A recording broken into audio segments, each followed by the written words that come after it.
Munal, and I am delighted to have you all here today. There's a famous quote by Albert Einstein that perfectly reflects the spirit of today's session. The important thing is not to stop questioning. Curiosity has its own reason for existing. As engineers, researchers, and innovators, every line of code we write, every experiment we conduct, and every idea we pursue is a step towards shaping the future. Tonight, we are here to explore how the world of AI, human informatics, and computational biology is opening new doors for innovation and impact. In today's session, titled Data, Code and Discovery, Research and Innovation in Health Informatics and AI/ML, we will learn how artificial intelligence is revolutionizing healthcare and technology, how ideas can grow into impactful projects, and how aspiring students can find their path in this dynamic field. It is my great pleasure to introduce our esteemed guest speaker for tonight, someone who has consistently embodied dedication, innovation, and excellence.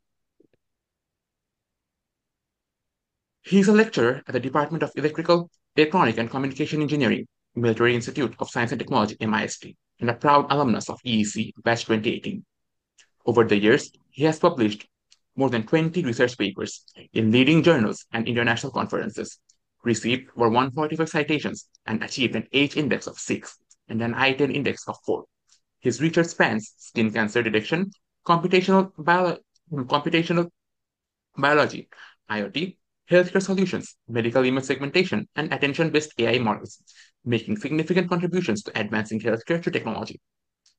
His academic journey from MIST to become a faculty and researcher with impactful contributions in AI and health informatics is truly inspiring.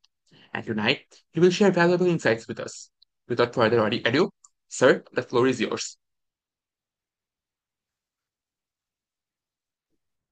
আসসালামু আলাইকুম everyone. Sorry আমি একটু লেটে join করছি। Thank you for inviting me and also এরকম একটা session organise করার জন্য। আসলে আমার কাছে মনে হয় রিসার্চ এমন একটা জিনিস কারেন্ট কনটেক্সটে এটা আসলে খুব আর্লি স্টেজ থেকেই আমাদের সবার মধ্যে থাকা উচিত, বা অ্যাটলিস্ট আমরা যারা ইয়াং, যারা গ্র্যাজুয়েট আন্ডার গ্র্যাড আছি তাদের আসলে এটা নিয়ে টুকটাক আইডিয়া রাখা উচিত। সো ওই সেন্সে আমার কাছে মনে হয় এই সেশনটা is very impactful I guess. So আমি কি আসলে আমাকে একটু মনোয়ার আরিফ একটু গাইড করলে ভালো হয়, লাইক আমি কি একটু আমার ইন্ট্রোডাকশন দিব, দেন কোয়েশ্চেনের জন্য ফ্লোরটা ওপেন করব, নাকি আমি আসলে আমার জার্নিটা কিভাবে স্টার্ট হয়েছে রিসার্চে সেটা দিয়ে করলে অডিয়েন্সের জন্য বেটার, আমি কোন ডিরেকশনে গেলে বেটার? ভাই, আপনার জার্নিটা কেমনে স্টার্ট হয়েছে এটা বললে আর কি সবার জন্য বেটার হবে, একদম ওকে, স্টার্টিং থেকে। জি ভাই। ওকে, তারপরে কোয়েশ্চেন অ্যান্সার নিয়েন। ওকে, ওকে, ওকে, থ্যাংক ইউ। তো বেসিকলি আজকের আমি আমি রিকোয়েস্ট করব যারা অডিয়েন্স যারা এখানে প্রেজেন্ট আছেন, আপনারা একটু ইনফর্মাল ওয়েতে আমাকে কোয়েশ্চেন করবেন। আপনাদের যত সিলি ডাউট বা কোয়েশ্চেন থাকে, না হলে আসলে এই ওয়ার্কশপটার কোনো ইম্প্যাক্ট থাকবে না। So don't hesitate please. So আমার জার্নিটা এমআইএসটিতে অ্যাজ এ রিসার্চ স্টার্ট হয় অনেক আর্লিতে। মোস্ট প্রবাবলি এটা হচ্ছে 2021 সালে, যখন আমাদের ফিফথ কনফারেন্স হয় ইআইসিটি, আমাদের এমআইএসটি ইলেকট্রিক্যাল ডিপার্টমেন্টের যে কনফারেন্সটা, ওইখানে আমি ফার্স্ট অ্যাজ এ অথর, মানে মানে অথর আমার রিসার্চের ক্যারিয়ার বলতে পারেন স্টার্ট করি। বাট যদি এটা আর কি পাবলিশড ফর্মে, যদি আমি আরো পিছনের দিকে যাই, আমি যখন ফার্স্ট ইয়ারে ছিলাম, আপনারা হয়তো বা অনেকেই জানেন, অনেকেই নাও জেনে থাকতে পারেন, সবাই ইনফরমেশনের জন্য বলি। এমআইএসটিতে ইলেকট্রিক্যাল ডিপার্টমেন্টে একটা গ্রুপের মতো আছে যেটাকে আমরা বলি VIP group, like visual information processing group. এটা lieutenant colonel Hossain Mohammad Naim and major Abdul Wahid sir, এরা দুজন এই স্যারের লিডে বেসিক্যালি গ্রুপটা চালু হয় এমআইএসটিতে। অ্যান্ড আপনারা অনেকেই হয়তো বা চিনে থাকতে পারেন, নাও চিনে থাকতে পারেন পারেন অনিম স্যার অ্যান্ড দিবালক ভাই, এরা বেসিক্যালি এই ল্যাবটা এই গ্রুপটা স্টার্ট করেন। তো এই গ্রুপটা কাজ ছিল বেসিক্যালি তখনকার সময়ে ইমেজ বা মানে ভিজুয়াল যেসব ইনফরমেশনগুলো থাকে সেগুলো নিয়ে কাজ করে কোনো ইম্প্যাক্টফুল রিসার্চ করা। তা আমি ফার্স্ট ইয়ারে থাকতেই বেসিক্যালি স্যারদেরকে অ্যাপ্রোচ করি, পার্টিকুলারলি আমি যদি নাম নিয়ে বলি অনিম স্যারকে, যে স্যার আমি আসলে কাজ শিখতে চাই। তার কারণ আমার আসলে প্রোগ্রামিং এ টুকটাক একটু আইডিয়া ছিল, আমার ইন্টারেস্টও ছিল, বাট আমি আসলে আমি খুবই প্যাশনেট ছিলাম অ্যাবাউট গেম ডেভেলপমেন্ট। কেউ যদি আমার সাথে এফবিতে ফ্রেন্ড হয়ে থাকেন তাহলে দেখতে পাবেন আমার আর্লিয়ার পোস্টগুলো, লাইক কোভিডের সময় যে আমি পাইথনে বা সি শার্পে কিছু গেম ডেভেলপ করে সেগুলোর কিছু স্যাম্পল এফবিতে শেয়ার করতাম। তো যখন আসলে কোভিড আসলো আর আমরা সবাই ঘরে বসে থাকলাম, একটা সময় মনে হলো যে আমি কি আদৌ আমার ক্যারিয়ারটা গেম ডেভেলপমেন্টের দিকে নিব কিনা, এরকম একটা ডাউট থাকে। তো ওই ডাউটের কারণে আমি হচ্ছে অনিম স্যারকে অ্যাপ্রোচ করি যে স্যার আমি, আমার কাছে কোডিং করতে খুব ভালো লাগে, বাট আমি কি এই গেম ডেভেলপ করে কি আমার ক্যারিয়ারে আমি সামনে কিছু করবো, নাকি আমি এটা দিয়ে ফ্রুটফুল কিছু করবো। কখন স্যারদের গ্রুপটা তখন খুব অ্যাক্টিভলি কাজ করতো। তো স্যার আমাকে তখন বললো যে তুমি দেখো, রিসার্চেও তুমি চাইলে তোমার এক্সপার্টিস কাজে লাগাতে পারো এবং এইটা তোমার ফার্দার ক্যারিয়ারে হেল্প করবে। সো এক্সপ্লোর করে দেখো, দেন ভালো লাগলে তুমি এটা কন্টিনিউ করো। তো দেন স্যার আমাকে প্রথম একটা টাস্ক দেয়। আপনারা যারা ফোর্থ ফোর্থ ইয়ারে আছেন তারাও তো অনেকে জানেন যে আসলে আমি আপনাদের এআইএমএল এর ক্লাসটা নেই। তো স্যার আমাকে প্রথম একটা কাজ দেন, সেটা হচ্ছে স্যাররা তখন একটা জার্নালের কাজ করতেছিলেন, দ্যাট ইজ বিএলপি নেট। কেউ যদি আমার গুগল স্কলারে গিয়ে থাকেন তাহলে দেখতে পাবেন, আমার সেকেন্ড হাইয়েস্ট সাইটেড একটা পেপার। তো ওখানে স্যার আমাকে একটা ছোট কাজ দেন, দ্যাট ইজ আমাকে একটা ওসিআর বানাইতে হবে, অপটিক্যাল ক্যারেক্টার রিকগনিশন, যেটা বাংলায় যে টোটাল 49টা ক্যারেক্টার আছে এই ক্যারেক্টারগুলোকে রেকগনাইজ করবে একটা নিউরাল নেটওয়ার্ক দিয়ে। তো স্যার আমাকে বলেন যে আহ, অভিদ, তোমার টাস্ক হচ্ছে প্রথমে তুমি এমন একটা নিউরাল নেটওয়ার্ক বানাবা যেটা শুধুমাত্র ক্যাটস অ্যান্ড ডগ আলাদা করতে পারে। তো আমি বললাম জি স্যার, ওকে। আমি শেখা স্টার্ট করলাম। স্যার আমাদেরকে ক্লাস নিতেন বিকালবেলা, রাতও হয়ে যেত। তো ক্লাস নিতে নিতে যেটা হলো, আমি প্রথম আমার সিএনএনটা ফার্স্ট ওখানে বানাই। অ্যান্ড আমার কিছু ডাটা ছিল ক্যাটস এর, কিছু ডাটা ছিল ডগস এর। এটা ফার্স্ট ইয়ারের কথা বলতেছি। দেন আমাকে বললো ওকে, আপনি যেহেতু এটা বানাতে পারছেন, স্যার আমাকে যেটা করলো দুইটা ডাটা সেট দিল। একটা ডাটা মানে একটা ডাটা সেট দিল, যেমন দুইটা দুইটা ফোল্ডার ছিল। একটা ফোল্ডারে সরেও ছিল আর একটা ফোল্ডারে সরে ছিল। অ্যান্ড আমাকে বলছে যে ক্যাটস অ্যান্ড ডগস এর মতো করে এই দুইটা ক্লাস আলাদা আলাদা করতে হবে। সো এটা করা খুব একটা ডিফিকাল্ট হলো না, অল্প কিছু ফাইন টিউন করে আমি করে ফেলতে পারছি। দেন আমাকে স্যার বললো যে দেখো, আমাদের যে জার্নালটা সেখানে বেসিকলি আমাদেরকে একটা মানে বাংলাদেশের রেসপেক্টে একটা গাড়িকে ফার্স্টে ডিটেক্ট করতে হবে। ডিটেক্ট করার পর তো লাইসেন্স প্লেটটাকে ডিটেক্ট করতে হবে। ডিটেক্টেড লাইসেন্স প্লেট থেকে তার ওই অক্ষরগুলোকে আলাদা করতে হবে। সো আমি ডিটেকশনের কাজটা পুরোটা করে ফেলছি, তোমাকে আমি হচ্ছে ওসিআর এর পোর্শনটুকু দিলাম। এবার তুমি যেহেতু দুইটা অক্ষর পারছো, এবার তুমি হোল বাংলার যে 49 বা 50টা ক্যারেক্টার আছে তার জন্য তুমি ডাটা সেটা অ্যাপ্লাই করে আমাকে দেখাও। তো দেন আসলে ওইখান থেকেই বলতে পারেন যে বেসিক্যালি আমার একদম ইন হ্যান্ড এক্সপিরিয়েন্স স্টার্ট হয় উইথ রিসার্চ। আমি দেন ঈদ বা সবকিছু মিলে স্যারের সাথে বসে জুমে বসে স্ক্রিনশট দিয়ে দিয়ে আমরা কোড শেয়ার করতাম, অ্যাকুরেসি বাড়তেছে না কেন, অগমেন্টেশন অ্যাপ্লাই ট্যাপ্লাই করা সবকিছু করে দেন আমরা একটা ওসিআর করলাম যেটার অ্যাকুরেসি 93%-এর মতো আসলো। অ্যান্ড এটা তখনকার সময় মোটামুটি 20 মানে বাংলা বাংলা ওসিআর জন্য হাইয়েস্ট একটা রেজাল্ট ছিল। তো দেন ওইখান থেকে তারপর আমার রিসার্চের অ্যাকচুয়াল জার্নি স্টার্ট হয়, যখন স্যার যখন দেখলো যে না আমার কাজ করার ইচ্ছা আছে বা আমি অ্যাডাপ্ট করতে পারি রিসার্চের যে চ্যালেঞ্জগুলা। দেন আসলে আমি এর পরবর্তীতে যে আমাদের 2021 সালে, এটা 2020-এর কথা, এরপর 2021 সালে আমাদের এমআইএসটিতে একটা ফিফথ ইন্টারন্যাশনাল কনফারেন্স হয়, আইসিইআইসিটি। তো ওই কনফারেন্সে হচ্ছে মাহমুদুল ভাই ছিলেন আমাদের লেভেল 3-তে, আমরা যখন ফার্স্ট ইয়ার ঢুকি। তো তখন মাহমুদুল ভাইয়ের সাথে যে অনিমেষের কথা বলে বললেন যে ওকে অন্য নেক্সট আরেকটা প্রজেক্টও তুমি নাও। তো তখন হচ্ছে মাহমুদুল ভাই আমাকে আরেকটা গাইডেড প্রজেক্ট, মানে এখানে আসলে আমি আইডিয়া দিতাম না বা আমি কোড করতাম না, আমাকে আমার সিনিয়ররা বা আমার সুপারভাইজাররা বলতো তুমি এই কাজটা করে দাও বা এই পোর্শনটুকু তুমি লিখে দাও। তো ওইখানে আমার সেকেন্ড যে কাজটা হয় সেটা হচ্ছে বাংলা সাইন ল্যাঙ্গুয়েজ ডিটেকশন, যেখানে আমি বেসিক্যালি কয়েকটা সিএনএন রিপ্রোডিউস করি দ্যাটস পারফরমেন্স কম্পেয়ার করার জন্য। তো ওইটা খুব দ্রুত পাবলিশ হয়, যেহেতু আসলে প্রথম কাজটা জার্নাল ছিল, ওইটা পাবলিশ হতে একটু সময় লাগে। তো এইটা হচ্ছে বেসিক্যালি আমার জার্নি, যে কিভাবে আমি রিসার্চে বেসিক্যালি আসি। আমার সিনিয়রদের গাইডেন্সটা বা আমাদের সিনিয়রের যে কি বলবো ডিরেক্ট সুপারভিশনটা খুবই ক্রুশিয়াল ছিল আমার কাছে। কজ নাইম স্যার বা অনিম স্যার এন্ড মাহমুদুল ভাই এরা আসলে বেসিক্যালি বলতে পারেন যে আমার এবিসিডি যেমন মানুষকে শেখানো হয় ওরকম করে আমাকে রিসার্চের দিকে নিয়ে আসে। এরপর থেকে আসলে যখন আমি এই দুইটা কাজ আন্ডার সুপারভিশন করে ফেলি, এরপর থেকে আমার মধ্যে নিজে থেকে আইডিয়া দেওয়ার একটা ক্যাপাবিলিটি ক্রিয়েট হয়। আর এর পরের যে কাজগুলো সেই কাজগুলোতে দেখা যাচ্ছে আমি স্যারদেরকে অ্যাপ্রোচ করা স্টার্ট করি, লাইক স্যার আমি এই কাজটা করতে চাই, অ্যান্ড এইটা হচ্ছে আমার আইডিয়া, আমি এই এই রেজাল্টটা পাচ্ছি, অ্যান্ড আমি এটা দিয়ে কিভাবে সামনে অ্যাপ্রোচ করতে পারি। দেন আমার আইডিয়াটাকে ভ্যালিডেট করার পর, কোডটাকে রিভিউ করার পর, রেজাল্টটাকে রিভিউ করার পর, এটাকে আসলে কনফারেন্সে দেওয়ার মতো নাকি জার্নালে দেওয়ার মতো নাইম স্যার, তারপরে হচ্ছে অনিম স্যার, এরা আমাদেরকে বেসিক্যালি ফার্দার গাইড করতো। তো এইটা হচ্ছে বেসিক্যালি আমার জার্নি, যেটা আমি আসলে ফার্স্ট ইয়ার থেকে স্টার্ট করি, অ্যান্ড দেন আসলে আমাকে আর পিছে তাকাতে হয় নাই। আলহামদুলিল্লাহ, আমি এরপর থেকে একটার পর একটা প্রজেক্ট জাস্ট জাম্প ইন করছি। আমার কারেন্ট রিসার্চ ইন্টারেস্ট যেটা, সেটা বেসিক্যালি লাইক মানে অ্যালাইন করে দুইটা ব্রডার ফিল্ডে। একটা হচ্ছে কম্পিউটেশনাল বায়োলজি অ্যান্ড বায়োইনফরমেটিক্স, একটা হচ্ছে কোয়ান্টাম মেশিন লার্নিং। আমি যেটা কারেন্টলি করি সেটা হচ্ছে আহ, এমন কিছু অ্যালগোরিদম ডিজাইন করা যেটা আসলে কোয়ান্টাম হার্ডওয়্যারের জন্য অ্যাপ্লিকেবল, অ্যান্ড কোয়ান্টাম হার্ডওয়্যারে কোয়ান্টাম ডেটার উপরে মেশিন লার্নিং অ্যালগোরিদমগুলোকে যেন অ্যাপ্লাই করা যায়, এটা হচ্ছে এক।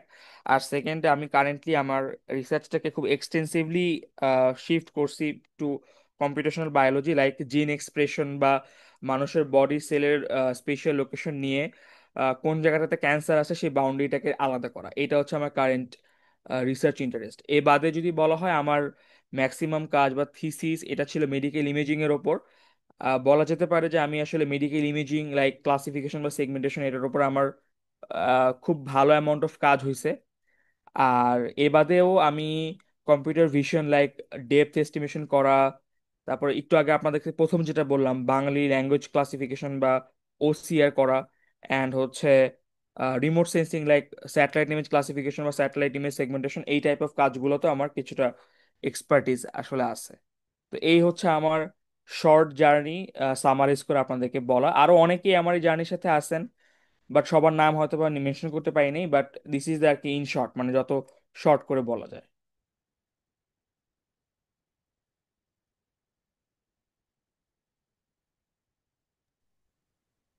থ্যাংক ইউ ভাই এত সুন্দর করে আপনার জার্নিটাকে ডিসক্রাইব করার জন্য।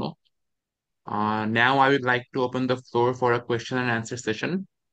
কারো যদি কোনো কোয়েশ্চেন থাকে, please feel free to ask Ovi ভাই the questions. He is here willingly here to answer your questions. তো যদি কারো কোনো ফর্মাল বা ইনফর্মাল যে কোনো টাইপের কোয়েশ্চেন থাকে, please feel free to ask the questions. হ্যাঁ প্লিজ, ফারজানা হক স্নিগ্ধা, আপনি বলেন। হ্যান্ড রেজ করতে হবে না, জাস্ট আনমিউট করে কোয়েশ্চেনটা কর। স্যার আসসালামু আলাইকুম। ওয়ালাইকুম। স্যার, হচ্ছে স্যাটেলাইট রিলেটেড বা ধরেন আমাদের যে স্পেসশিপ অথবা যে মানে স্পেস রিলেটেড যে রিসার্চ, সেটা আমাদের কমিউনিকেশন বেসড বা ওই রিলেটেড যে ইলেকট্রনিক্স গুলা, মানে এই সেক্টরটাতে ইন্টারেস্টেড ছিলাম। তো এই সেক্টরটা সম্পর্কে যদি আপনি কিছু আইডিয়া দিতেন যে কি কি রিসার্চ ফিল্ড আছে বা আমরা এখন কিভাবে অ্যাপ্রোচ করতে পারি, কি করতে পারি, বা কোন জায়গা থেকে ধরেন শুরু করতে পারি টপিক গুলা নিয়ে, এই ফিল্ডটা সম্পর্কে একটু আইডিয়া দিলে ভালো হয়। আচ্ছা, এটা কি স্যাটেলাইট, আমি যদি কোয়েশ্চেনটা ধরতে পারি বেসিক্যালি আপনি বলতে চাচ্ছেন স্যাটেলাইট ইমেজিং এর কারেন্ট রিসার্চ ফিল্ডটা, তাই তো? জি স্যার, মানে মেইনলি স্যাটেলাইট, তারপরে হচ্ছে আমাদের যে মানে এয়ারক্রাফট যে ইলেকট্রনিক্স গুলা, মানে এই সাইটটা সম্পর্কে যদি আইডিয়া দিতেন। Aircraft electronics, right? জি স্যার। আচ্ছা, তো আমার বেসিক্যালি আমার আহ, বেশ কিছু এক্সপিরিয়েন্স আছে স্যাটেলাইট রিলেটেড কাজগুলো করার। তো এই স্যাটেলাইট ইমেজিং এর উপর বা স্যাটেলাইট ডেটা, মানে যেটাকে আমরা বেসিক্যালি রিমোট সেন্সিং বলি, আই গেস আপনি জেনে থাকবেন। তো রিমোট সেন্সিং এর কারেন্ট যে রিসার্চ গুলো খুব এক্সটেন্সিভলি হয় বাংলাদেশে বলেন, বা আমি যতটুকু দেখে আসি, সেটা হচ্ছে এক, যে রিমোট সেন্সিং ইমেজগুলোকে অ্যানালাইজ করা। এটা হচ্ছে এক। অ্যান্ড এই রিমোট সেন্সিং ইমেজগুলোকে অ্যানালাইসিস করা বলতে কি বোঝায়, ফর এক্সাম্পল ধরেন যেটা আসলে জিআইএস মানে বা মানে রিমোট সেন্সিং এর একটা খুবই কোর কাজ, সেটা হচ্ছে আপনার ম্যাপিং করা। মানে LULC, land uncover, land cover, এরকম ম্যাপিং করা, যে একটা স্যাটেলাইট ইমেজ অনেক দূর থেকে তোলা হয়েছে, সেখানে কতটুকু আসলে ল্যান্ড কভার করছে, কতটুকু ল্যান্ড কভার করে নাই, বা কতটুকু আসলে ওয়াটার ল্যান্ড আছে সেগমেন্ট করে বলে দেওয়া, কতটুকু আসলে ভেজিটেশন আছে। এই টাইপ অফ কাজ খুবই এক্সটেন্সিভলি স্যাটেলাইট বা রিমোট সেন্সিং ইমেজের ক্ষেত্রে হয়। এক। দুই নম্বর হচ্ছে যেটা, সেটা হচ্ছে ডেন্স প্রেডিকশনের কাজগুলো স্যাটেলাইট ইমেজিং এর ক্ষেত্রে খুবই ট্রেন্ডি একটা রিসার্চ। এই ডেন্স প্রেডিকশনটা বেসিক্যালি দুই ভাগে হয়। বেসিক্যালি আপনার কাছে একটা ইমেজ দেওয়া থাকবে, যে ইমেজ থেকে আপনাকে বিল্ডিং ডেন্সিটি বা রোড, মানে যেখানে আসলে বাকিগুলো মানে রোড বা বিল্ডিং বাদে বাকি সবকিছু ব্ল্যাক পিক্সেল থাকবে, অ্যান্ড রোড বা বিল্ডিং গুলাই জাস্ট হচ্ছে হোয়াইট পিক্সেল থাকবে। তো এটাকে আমরা ডেন্স প্রেডিকশন বলি। তো এই কাজটাও আসলে স্যাটেলাইট ইমেজিং এর ক্ষেত্রে অনেক ট্রেন্ডি। আর এরপরে hyper spectral image classification, like আমাদের তো আসলে নর্মাল যে ইমেজগুলো আমরা দেখি শুধুমাত্র একটা ব্যান্ডের থাকে, বাট স্যাটেলাইট ইমেজ থেকে যখন আসলে ও তো আসলে অনেকগুলো রেঞ্জের লাইট দিয়ে দেন আসলে ইমেজটাকে ক্যাপচার করে, অনেকগুলো ব্যান্ডের ছবি থাকলে দেন সেগুলোকে কিভাবে আমরা কাজ করতে পারি, এটাও স্যাটেলাইট ইমেজিং এর একটা মানে রিমোট সেন্সিং ইমেজে কারেন্ট রিসার্চ টপিক যতটুকু আমি দেখছি তার মধ্যে পড়ে। এ বাদে আরেকটা খুব current hot area, that is change detection. Change detection এটা ব্যাপারটা অনেকটা এরকম যে আপনার একটা পার্টিকুলার এরিয়ার 6 মাস আগের অ্যান্ড 6 মাস পরের ইমেজ থাকবে একটা সেম এরিয়ার, অ্যান্ড দেন আপনাকে এমন একটা ডিপ লার্নিং মডেল ডিজাইন করতে হবে যেটা আপনাকে সেগমেন্ট করে বলে দিবে যে এই 6 মাসে এই এরিয়াতে কি কি চেঞ্জেস আসছে। এই চেঞ্জেসগুলো লাইক ভেজিটেশন কতটুকু কমে গেছে বা মানে এরকম টাইপ কাজগুলো, বা ওয়াটার লাইন কতটুকু কমছে, আর নন আরবান এরিয়া কতটুকু বাড়ছে, এরকম টাইপ মানে বাইনারি সেগমেন্টেশন করাই। বাইনারি সেগমেন্টেশন মিনস দুইটা ইমেজকে ইনপুট নিয়ে একটা ডিপ লার্নিং মডেল একটা সেগমেন্টেড মাস্ক আপনাকে দিবে, যে সেগমেন্টেড মাস্কের মধ্যে যদি হোয়াইট পিক্সেল থাকে যে এরিয়াতে, ওইখানে চেঞ্জ আসছে, মানে চেঞ্জ ডিটেকশন যেটাকে বলা হয়। তো এইগুলো আর কি বেসিকলি আপনি যদি ইমেজ ডোমেইনে বলেন সেটার। আর এবাদে সিগন্যাল প্রসেসিং রিলেটেড কাজও স্যাটেলাইট ইমেজিং এর ক্ষেত্রে অনেক থাকে। যেমন আমি যদি একটা বা দুটো ফিল্ড বলি, সেটা হচ্ছে যে আমার ট্রাফিকটাকে কন্ট্রোল করা। যেমন ধরেন যে অনেক সময় হয় যে কোনো একটা এরিয়াতে খুব বেশি ট্রাফিক থাকে, তো আসলে ওইখানে রিসোর্সেস গুলো বেশি অ্যালোকেট করা, এই টাইপের কাজ এমএলডিএল দিয়ে স্যাটেলাইট মানে স্যাটেলাইট ডেটার ক্ষেত্রে হয় এক। আর আরেকটা হচ্ছে আপনার স্যাটেলাইট ইমেজিং এর যে ডেটাগুলো তাকে অ্যাডভার্সারিলি অ্যাটাক করে, মানে ওকে মোর রেজিলিয়েন্ট বানানো, যদি কোনো কারণে এমন হয় যে সেটা যদি ডিস্টর্টেড হয়ে যায়, রিসিভার এর জন্য বুঝতে পারে। মানে এইভাবে স্যাটেলাইট ইমেজিং এর স্যাটেলাইটের ওপর মানে স্যাটেলাইটের ওইখানে ডিপ লার্নিং মডেলগুলোকে রাখা যেন ও আসলে সিগন্যালটাকে ডিনয়েজ করে নিতে পারে। তো আমি বলবো আর কি এটা আমার কারেন্ট নলেজে এই কয়েকটা ফিল্ড মাথায় আসলো। আমি ইলেকট্রনিক্স এরটা খুব ডিটেলসে বলতে পারলাম না যে আসলে এয়ারক্রাফট ইলেকট্রনিক্স এর ক্ষেত্রে ডিপ লার্নিং বা এই ধরনের কাজগুলো কিভাবে খুব কারেন্ট রিসার্চ কনটেক্সটে আসলে কোন দিকে। বাট মোস্টলি ইলেকট্রনিক্স লেভেলে ইলেকট্রনিক্স ফিল্ডে যদি আপনি ডিপ লার্নিংকে অ্যাপ্লাই করতে চান, যেই ধরনের জিনিসগুলো বেসিক্যালি থাকে লাইক ওর ফল্টটাকে ডিটেক্ট করা। মানে আমি এরকম কাজ এলসিভিআর কিছু রিপোর্টেড জার্নালে দেখছি যে ইলেকট্রনিক্স ভেহিকেল বা মানে বা এয়ারক্রাফটের ভেহিকেলের ক্ষেত্রে লাইক হচ্ছে আপনার ফল্ট ডিটেক্ট করা বা ফল্ট ডায়াগনোসিস করা, কারেন্ট এবং ভোল্টেজ থেকে ফল্ট ডায়াগনোসিস করা, এই টাইপের কাজগুলো আমি রিসেন্টলি দেখছি। তো এইটাই হচ্ছে আমার কারেন্ট নলেজে আপনাকে সাজেশন দেওয়া যে কি কি রিসার্চ গুলো হচ্ছে। দেখ, তাহলে এখন আমরা যদি ধরেন এই রিসার্চ ফিল্ড গুলো অ্যাপ্রোচ করতে চাই, তাহলে আমার প্রাইমারি কি কি স্কিল দরকার আছে, মানে কি কি আহ, ধরেন স্কিল ডেভেলপমেন্ট করতে পারি বা কি কি করতে পারি? আচ্ছা, আমার কাছে মনে হয় প্রাইমারি কোনো একটা রিসার্চ করার জন্য সবার আগে যেটা হয় যে যেই টুলস গুলো ছাড়া আপনি আসলে কোনোভাবে সামনে আগাতেই পারবেন না, ওই ওই বেসিক টুলস গুলো নিয়ে আপনার একটা ফান্ডামেন্টাল নলেজ রাখা। যেমন আমি যদি আপনাকে খুবই স্পেসিফিক বলি, যদি আপনি স্যাটেলাইট ইমেজিং নিয়ে কাজ করতে চান, তাহলে আপনার যদি আপনি ডিপ লার্নিং বা মেশিন লার্নিং কাজ করতে চান, আপনাকে পাইথন শিখতে হবে একটা একটা এলিমেন্টারি লেভেলে। এটা হচ্ছে এক। এখন পাইথন আসলে কতটুকু শিখবেন এটা ডিপেন্ড করে যে আসলে আহ, আপনি কোন ফিল্ডে যেতে চান। যেহেতু আপনি এআইএমএল ফিল্ডে যেতে চান, আসলে আপনার খুব বেসিক পাইথনের নলেজ থাকলে আমার কাছে মনে হয় it will go. After that আপনাকে যেটা করতে হবে, আপনাকে মেশিন লার্নিং বা ডিপ লার্নিং এর লাইব্রেরিগুলোকে খুবই এক্সটেন্সিভলি শিখতে হবে। আমরা যদি সেগুলো কিছু নাম বলে দিই, লাইক আপনাকে টেনসর ফ্লো শিখতে হবে, পাইটর্চ শিখতে হবে, সাইকিট লার্নের লাইব্রেরিগুলো শিখতে হবে, কিভাবে আসলে এই লাইব্রেরিগুলো ইউজ করে ডেটা সেট লোড করা যায়, কিভাবে একটা এমএল ক্লাসিফায়ার ইম্পোর্ট করা যায়, অ্যান্ড সেটা কোনো ডাটা সেটের উপর চালানো যায়। এই টাইপ অফ স্কিলগুলো আসলে আপনার কনটেক্সট অনেক ইম্পর্টেন্ট। তো এটা আসলে একটা মানে সিরিজ বাই সিরিজ, লাইক হচ্ছে প্রথম আপনি কিছুটা সময় দিলেন লাইক পাইথন শেখার জন্য, পাইথন শেখার পর আপনি হচ্ছে সাইকিট লার্ন বা এমএল এটা শেখা স্টার্ট করলেন over the short period of time. Then আপনাকে যেটা বললাম দুইটা ডিপ লার্নিং ফ্রেমওয়ার্ক, একটা হচ্ছে TensorFlow and another one is PyTorch. এখন ম্যাক্সিমাম ক্ষেত্রে পাইটর্চ ইউজ করা হয়, তো আই উড সাজেস্ট আপনি পাইটর্চ দিয়ে স্টার্ট করতে পারেন। যে পাইটর্চ দিয়ে একটা ডিপ লার্নিং মডেল আপনার যে ডোমেনটা শিখতে ভাল লাগে। যেমন স্যাটেলাইট ইমেজিং এর ক্ষেত্রে আমি আপনাকে অনেকগুলো ডোমেন বললাম। স্যাটেলাইট ইমেজ ক্লাসিফিকেশন আছে, স্যাটেলাইট ইমেজ সেগমেন্টেশন আছে, স্যাটেলাইট ইমেজিং এর চেঞ্জ ডিটেকশন আছে, এলইউএলসি ক্লাসিফিকেশন আছে। সো আপনার ধরেন ইচ্ছা করতেছে আমি স্যার স্যাটেলাইট ইমেজিং থেকে রোড সেগমেন্টেশন করব, যে আসলে কোথায় কোথায় রোড আছে আমি একটা স্যাটেলাইট ইমেজ দিয়ে সেটা আমি ডিটেক্ট করব। সো আপনাকে সেগমেন্টেশন শিখতে হবে। তা আপনি যখন পাইথন শিখে ফেললেন, আপনি সাইকিট লার্ন শিখে ফেললেন, আপনি টেনসরফ্লো পাইটর্চ নিয়ে আপনার আইডিয়া হয়ে গেছে, এবার আপনি জাস্ট একটা খুবই সিম্পল নিউরাল নেটওয়ার্ক শিখেন যেটা আসলে আপনাকে ইমেজ সেগমেন্ট করে দিবে। এর পরবর্তীতে আপনি আপনার এই নলেজগুলো কাজে লাগানোর পর কোনো একটা পেপার দেখেন যে পেপারটা আপনার ডোমেনে কোনো একটা কাজ করছে, লাইক যে পেপারটা স্যাটেলাইট ইমেজ সেগমেন্ট করে রোডটাকে আলাদা করছে, ওরা কোন ডাটা সেট ইউজ করছে, সেই ডাটা সেটগুলো কিভাবে লোড করতে হয়, অ্যান্ড ওই লোড করা ডাটা সেটের ওপর এক্সিস্টিং মডেল বা তার প্রপোজ করা মডেল কিভাবে অ্যাপ্লাই করা যায়, এটা ওদের কোড দেখেও করতে পারেন। বা অনেক এখন তো আসলে চ্যাট জিপিটি চলে আসছে, আপনি পেপার আপলোড করার পর আপনার কোড দিয়ে ওইটাকে ডিবাগ করায় নিতে পারেন। আমার কাছে মনে হয় এইভাবে আসলে আপনি এলিমেন্টারি লেভেলে স্টার্ট করতে পারেন, যদি আমি পার্টিকুলারলি শুধু ডিপ প্ল্যানিং এর ক্ষেত্রে বলেন, ইমেজের কনটেক্সটে বলি আর কি।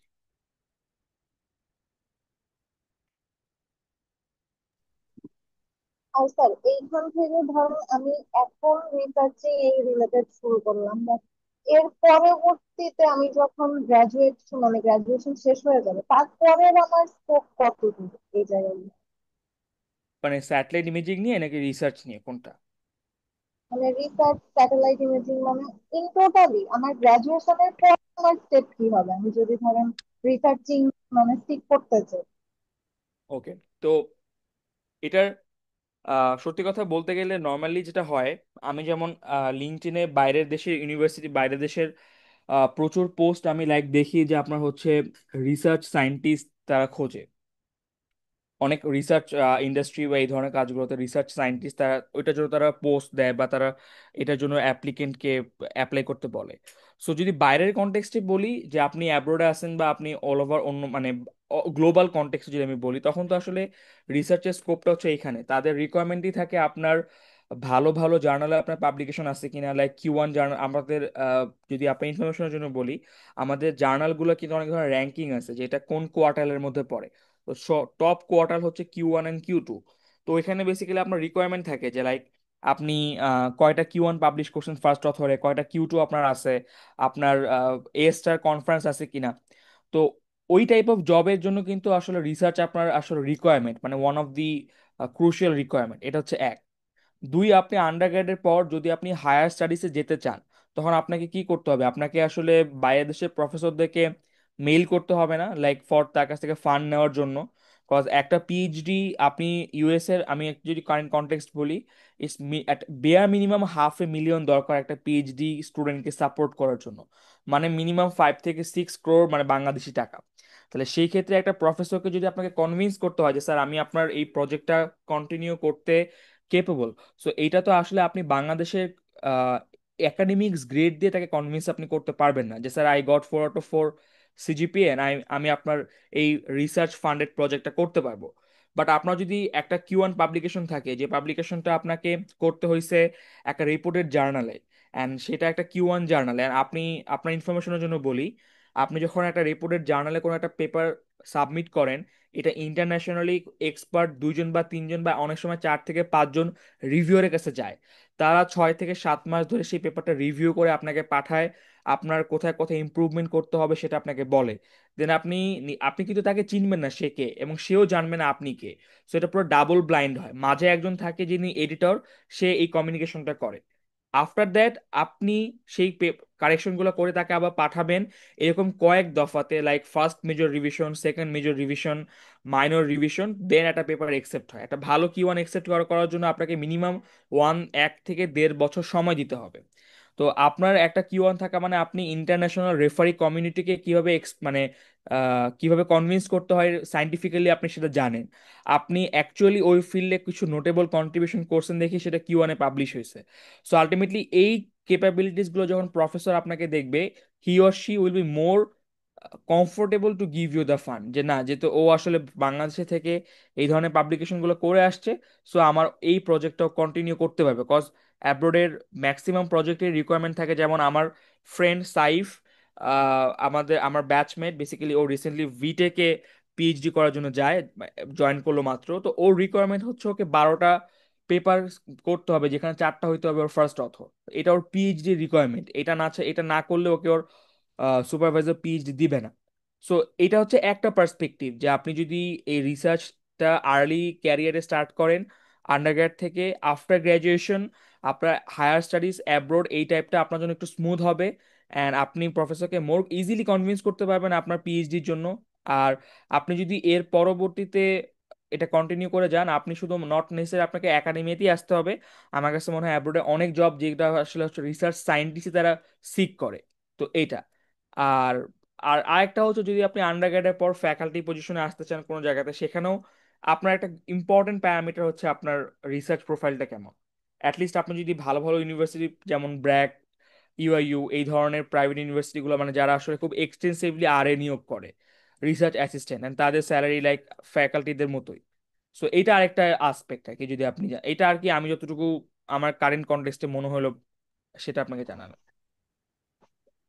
স্যার, আমাদের ধরেন বিদেশের স্কোপ গুলা তো আমরা অলওয়েজ দেখি, এখন বাংলাদেশের রিসার্চিং নিয়ে মানে স্কোপ কেমন জবের দিকে? টু বি ভেরি স্পেসিফিক, আমি অনেস্টলি বলতে গেলে রিসার্চ বাংলাদেশের কনটেক্সটে রিসার্চে তেমন মানে জব রিলেটেড পোস্ট দেখি নাই। সো এটা অ্যান্সার আপনি বুঝতেই পারতেছেন যে এটা তেমন স্কোপ আছে বলে আমি অ্যাটলিস্ট মনে করতেছি না। একটাই যে স্কোপ আমার কাছে মনে হয় রিসার্চ রিলেটেড, সেটা হচ্ছে আপনি যদি একাডেমিশিয়ান হন, লাইক আপনি যদি ফ্যাকাল্টি পজিশনগুলো টার্গেট করেন, this is the only thing. Like বা হচ্ছে আপনি যদি লেকচারার বা অ্যাসিস্ট্যান্ট প্রফেসর বা এই টাইপ অফ জবগুলো যদি টার্গেট করেন, আমার কাছে মনে হয় অনলি দেন রিসার্চ আপনাকে হেল্প করবে। এ বাদে আসলে বাংলাদেশে তো আসলে আপনার কারেন্ট একদম কোর ইঞ্জিনিয়ারিং মানুষ লাগে এরকম কনটেক্সটে আমার কাছে খুব কম মনে হয়। সো বাংলাদেশের কনটেক্সটে এটা স্কোপটা একটু ছোট, বাট আমার কাছে মনে হয় অ্যাব্রোডের ক্ষেত্রে এটা স্কোপটা আই গেস আমি আপনাকে এক্সপ্লেন করতে পারছি। সো এ হচ্ছে আর স্যার, কি ওয়ান রিসার্চ পেপার এটা পাবলিশ করার প্রসেসটা কি?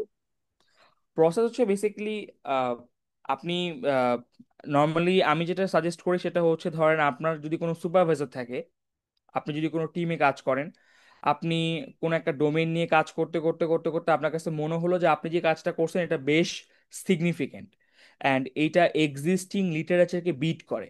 ফর এক্সাম্পল, আপনি কাজ করতেছেন চেঞ্জ ডিটেকশন নিয়ে স্যাটেলাইট ইমেজিং এর, অ্যান্ড আপনি দেখলেন যে আপনি 24 বা 25 সালের বেশ কিছু নোটেবল মডেলকে বিট করে ফেলছেন in terms of accuracy, in terms of efficiency, and then আপনার কাছে মনে হলো আপনার কন্ট্রিবিউশনটা mathematically justified, it's not random কোনো কিছু।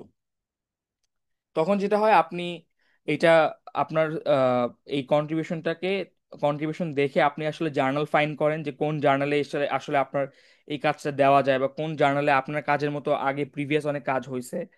এটা দেখার পর আপনাদেরকে আপনার সুপারভাইজার সাথে কনসাল্ট করার পর আপনাদেরকে একটা পেপার ড্রাফট করতে হবে, আহ লাইক যেখানে আপনার অ্যাবস্ট্রাক্ট থাকবে, ইন্ট্রোডাকশন থাকবে, যেখানে আপনি প্রবলেম ফর্মুলেশন করবেন, এক্সিস্টিং লিটারেচার যেগুলো স্টাডি করবেন, কি গ্যাপটা আসলে হয়েছে, যে এই কাজটা কেউই করে নাই যেটা আপনি করছেন, অ্যান্ড এই কাজটা করার কারণে আপনি কোথায় কোথায় ইমপ্রুভমেন্ট পাইছেন।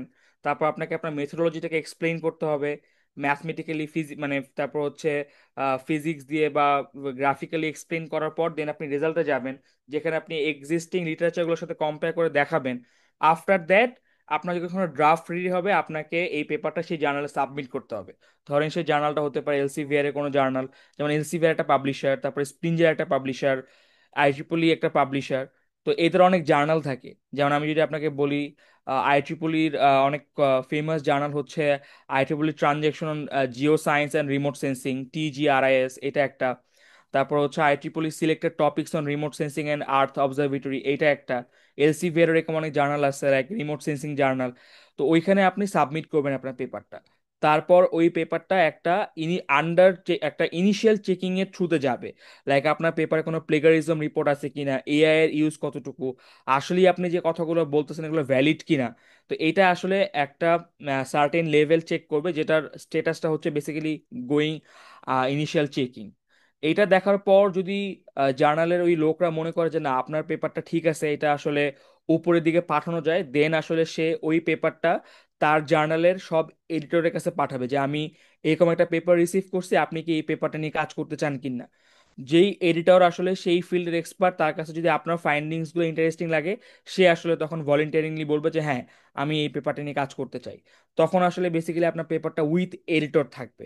এটাও আমি তো মোটামুটি 2 থেকে 3 মাসের একটা টাইম স্প্যান ভালো ভালো জার্নালগুলোতে। যখন আসলে ওই এডিটর আপনার পেপারটা আরো খুঁটিয়ে খুঁটিয়ে দেখবে, পড়বে, অ্যান্ড ওনার কাছে যদি এটা ইম্পর্টেন্ট ফাইন্ডিংস মনে হয়, উনি বেসিক্যালি হচ্ছে ওই ফিল্ডের এক্সপার্ট গ্লোবালি যারা যারা আছে তাদেরকে ইনভাইটেশন করবে, লাইক আমাদের কাছে একটা পেপার আছে, এটার কাছে কিছু ইন্টারেস্টিং ফাইন্ডিং আছে, আপনি এটা রিভিউ করে দিবেন কিনা। তো দেন যারা আসলে ওই জার্নালের রেজিস্টার্ড রিভিউয়ার, তারা হচ্ছে কেউ কেউ এটা একসেপ্ট যদি করে আপনার হচ্ছে ওই ইনভাইটেশনটা, দেন তাদেরকে একটা টাইম দেওয়া হয়, 1 মাস বা 2 মাস। তারা ওই পেপারটা রিভিউ করে অপিনিয়ন দেয়। কেউ কেউ বলবে রিজেক্ট, কেউ কেউ বলবে আমাকে এটা মেজর রিভিশন দরকার, কেউ কেউ বলবে এটা মাইনর রিভিশন দরকার।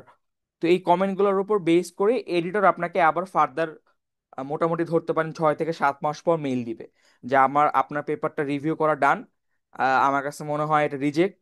বা উনি যদি বলেন আমার কাছে মনে হয় এটা মেজর রিভিশন দরকার, আপনি এই কমেন্টগুলা উইদিন 2.5 মান্থস অ্যাড্রেস করে আমাকে আবার পাঠান। তো আপনি যদি মনে করেন যে আপনি সেই কমেন্টগুলো অ্যাড্রেস করতে পারবেন, দেন আপনি বেসিক্যালি হচ্ছে 2 থেকে 3 মাসের মধ্যে আপনার পেপারের সেই কমেন্টগুলো অ্যাড্রেস করে একটা রেসপন্স লেটার সহ রিভিউয়ারের আপনি সেটা আবার সেই জার্নালে দেন। সেই রেসপন্স লেটারে কি থাকে, রিভিউয়ারের কমেন্ট, ধরেন 2জন রিভিউয়ার 10টা কমেন্ট করছে, তো রিভিউয়ারের কমেন্ট ওয়ান এইটা, অ্যান্ড সেটাকে আপনি রিপ্লাই করেন যে থ্যাংক ইউ রিভিউয়ার আপনার কমেন্টের জন্য, আমি এই পেপারের এই জায়গাতে চেঞ্জেসগুলো করছি, অ্যান্ড তার স্যাম্পল। এইভাবে বেসিক্যালি আপনার আপডেটেড পেপার আর রেসপন্স লেটার আপনি আবার সেই জার্নালে সাবমিট করার পর সেটা আবার আন্ডার রিভিউতে যায়। এডিটর তখন আবার সেই পেপারটাকে সেই রিভিউয়ের কাছে পাঠায়, অ্যান্ড পাঠানোর পর বেসিক্যালি আপনার আবার একটা 2-3 মাস পর একটা ডিসিশন রিসিভ করেন যে তারা কি এখন অ্যাগ্রি করতেছে কিনা আপনার পেপারটা পাবলিশ করার জন্য। যদি তাদের স্টিল কোনো ডাউট থাকে, তখন আসলে আপনার একটা মাইনর রিভিশন আসে। মাইনর রিভিশন আসার পর সেটা আবার আপনি কারেক্ট করে পাঠাবেন। পাঠানোর পর বেসিক্যালি আপনার পেপারের একটা নোটিফিকেশন আসে যে আপনার পেপারটা একসেপ্ট হয়েছে। দেন এটা প্রোডাকশন টিমের কাছে যায়, দেন হয়তো বা উইদিন 15 ডেজ বা 20 ডেজ সে পেপারটা অনলাইনে চলে আসে। তো এটা হচ্ছে বেসিক্যালি Q1 জার্নাল পাবলিশ করার একটা মানে খুবই খুবই সামারাইজড একটা প্রসেস আর কি। বাট এই প্রসেসটা ইট টুক মিনি অ্যাটলিস্ট এটা আপনার 1 থেকে 1.5 বছর লাগবে যদি মানে ভালো Q1 জার্নালগুলো আপনি টার্গেট করে কাজ করেন।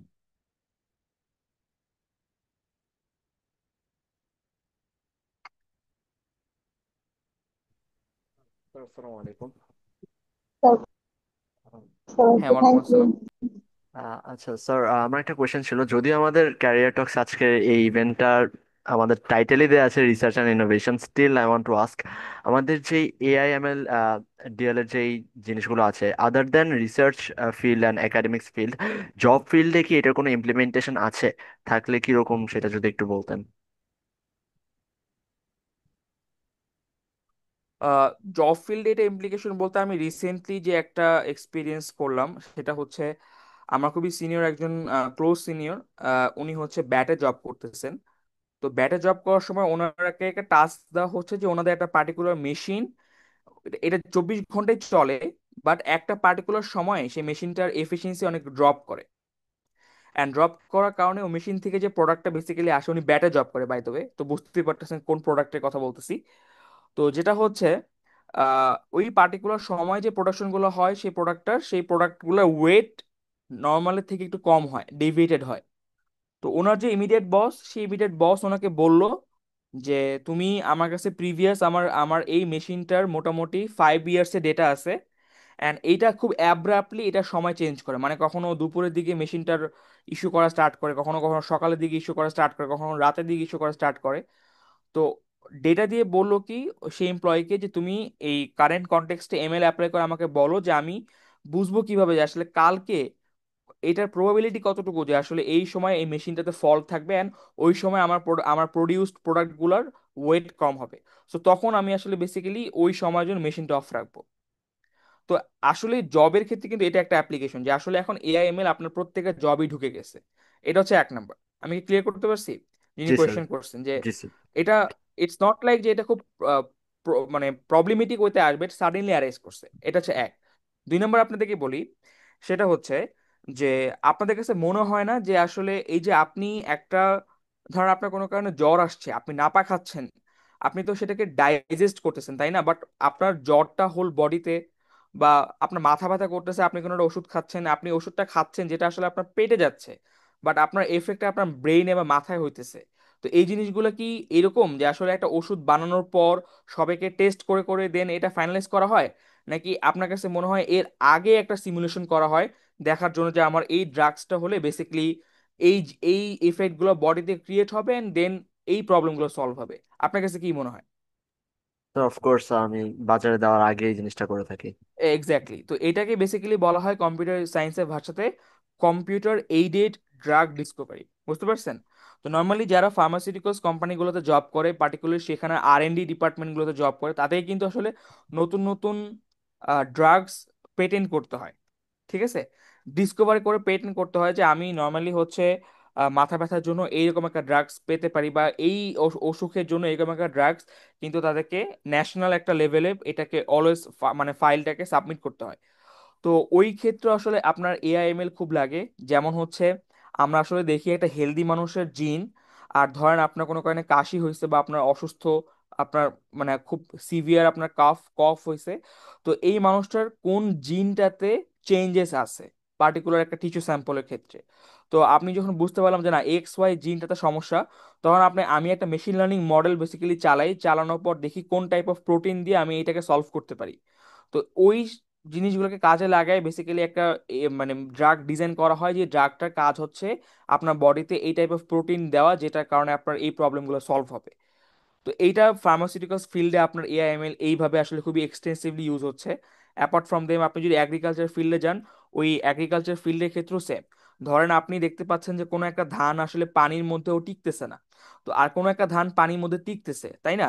সো আসলে আমি ML দিয়ে, মেশিন লার্নিং দিয়ে এটা প্রেডিক্ট কর, যারা আসলে এগ্রিকালচার নিয়ে কাজ করে, আহ, মানে বিডি যেটা Bangladesh international rice research institute, ওরা এই ধরনের মডেলগুলো চালানোর পর, মানে ওরা বেসিক্যালি আরে কাজ করে, ওরা পাইথনে কাজ করে না, ওরা দেখা ট্রাই করে যে কোন জিনটার কারণে ওই পার্টিকুলার স্পিসিসটা আপনার ড্রট বা পানি সহ্য করতে পারে আর এটা পারে না। দেন ওরা আসলে ওই জিনটা ফার্দার জেনেটিক্স ইঞ্জিনিয়ারিং করে এখানে ফিউজ করে।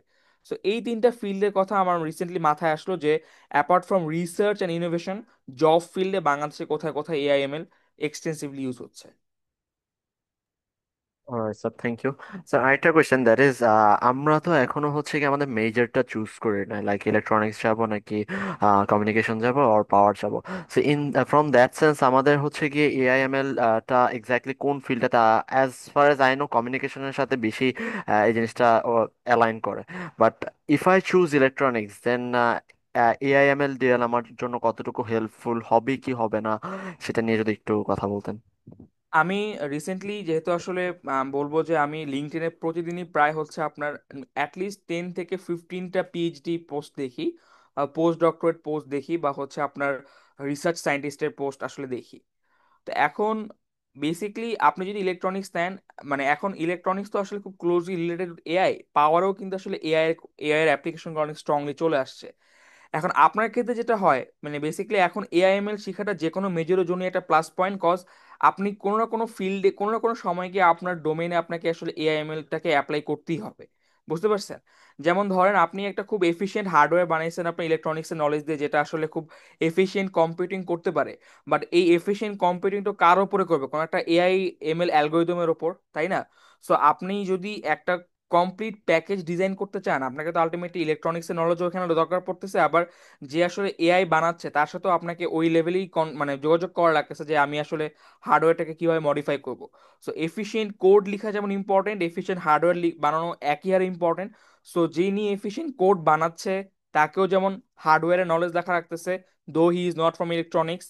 আর আপনি যদি ইলেকট্রনিক্স থেকে, বাট আপনাকেও আসলে AIML এর নলেজ রাখা রাখতেছে যেন আপনি আরো এফিশিয়েন্ট ওয়েতে আপনার হার্ডওয়্যারটাকে ডিজাইন করতে পারেন ওই রিকোয়ারমেন্ট গুলো বুঝে। আমি বুঝতে পারছি? সো এটা স্যার, আর কি কারেন্ট কনটেক্সটে আমি বলবো আপনার জন্য কোন দিক থেকে important. Alright sir, thank you sir. Thank you. আসসালামু আলাইকুম স্যার। হ্যাঁ, ওয়ালাইকুম আসসালাম। স্যার, আপনি স্যার আমাদের সেশনটা শুরু হওয়ার আগে বললেন যে আপনার আসলে গেম ডেভের প্রতি একটু ইন্টারেস্ট ছিল। সো স্যার আমারও এখনো আসলে আছে। জি স্যার। তো স্যার আমারও আসলে একটা অলমোস্ট সেম একটা জিনিসের প্রতি অনেক বেশি ইন্টারেস্ট, সেটা হচ্ছে AR and VR। Because sir AR and VR obviously game engines গুলা দিয়েই চলে। তো স্যার আমার একটা কোশ্চেন ছিল, স্যার এআর এবং ভিআর নিয়ে যদি আমি আজকে রিসার্চ করতে চাই, সেটা আমি পরবর্তীতে জানি যে স্যার এটাকে আমি আহ, আমরা এমএল অ্যান্ড এআই এর সাথে খুব ভালোভাবে কানেক্ট করতে পারবো, বাট স্যার আমি এটা নিয়ে শুরু করব কিভাবে? আপনি যদি এই বিষয়ে একটা আইডিয়া দিতেন। আচ্ছা, মানে বেসিক্যালি আপনি অগমেন্টেড রিয়েলিটি বা ভার্চুয়াল রিয়েলিটি নিয়ে যদি কাজ স্টার্ট করতে চান, স্টার্টিং পয়েন্টটা কি হবে, তাই না? জি স্যার, জি স্যার। আচ্ছা, তো আমাদের সময় যেটা হয়েছে, আমি এআর নিয়ে খুব অল্প কিছু কাজ করছি। তো ডেফিনেটলি আপনাকে যে একটা গেম ইঞ্জিন শিখতে হবে, মানে যে কোনো একটা ইঞ্জিন আপনাকে শিখতে হবে। এটা নিয়ে, মানে এটা নিয়ে কোনো ডাউট থাক নেই। যেমন ধরেন আপনি ইউনিটি শিখতে পারেন। জি আমি স্যার, জি যতটুকু স্যার। এই ইউনিটি নিয়ে বেসিক্যালি আপনার হচ্ছে এআর নিয়ে আপনি কাজ করতে পারেন, এটা হচ্ছে এক। এখন সমস্যা হচ্ছে এআর এর যে প্যাকেজগুলো সম্ভবত ওই যে এআর এর সেই প্যাকেজগুলো, এগুলো এক নম্বর হচ্ছে পেইড প্যাকেজ থাকে, মানে আপনি চাইলে ইউনিটিতে সেই প্যাকেজগুলো অ্যাক্সেস করতে পারেন, এটা একটা ইস্যু।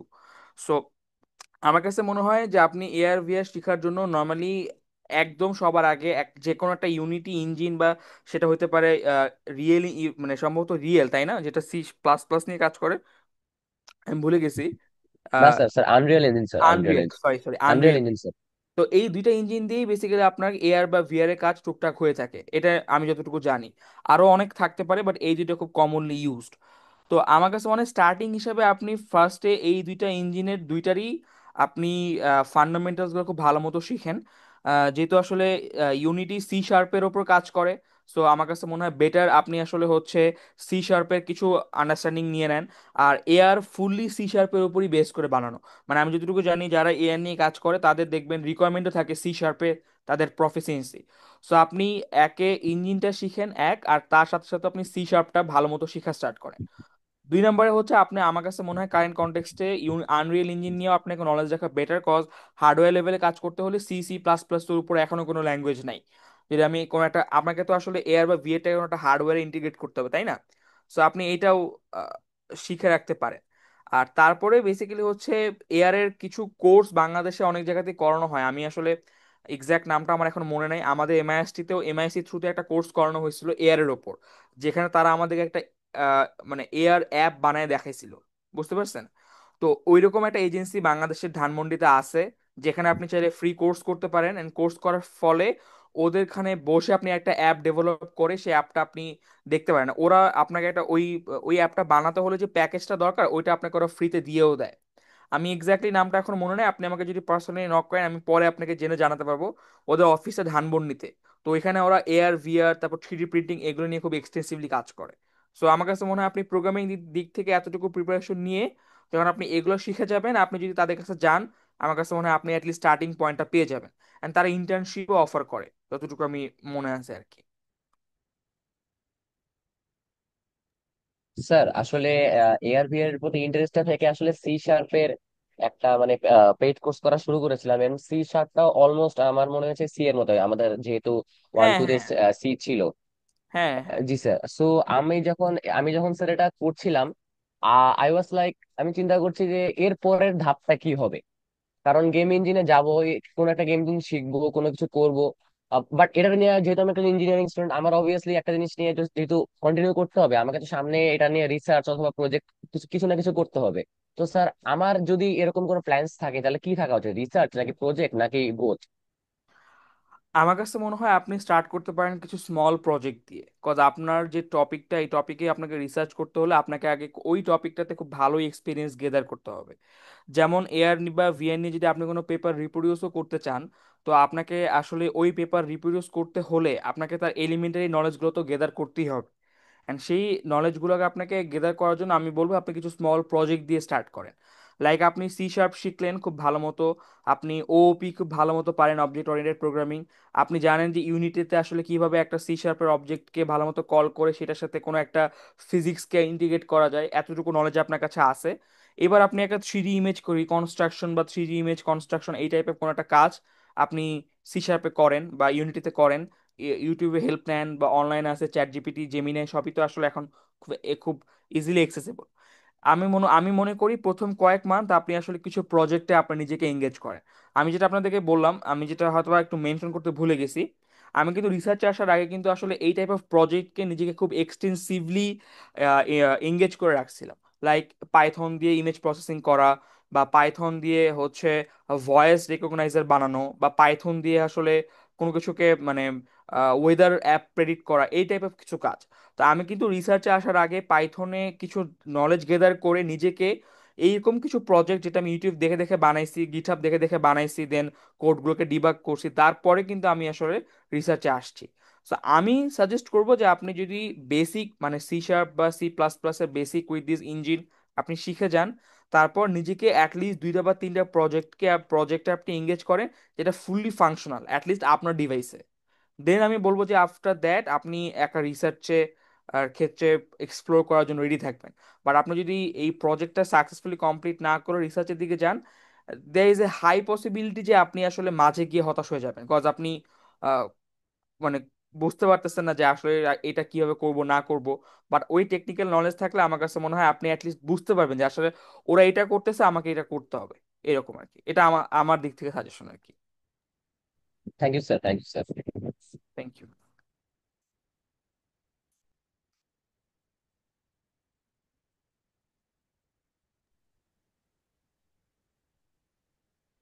ওকে, আর কোনো কোয়েশ্চেন?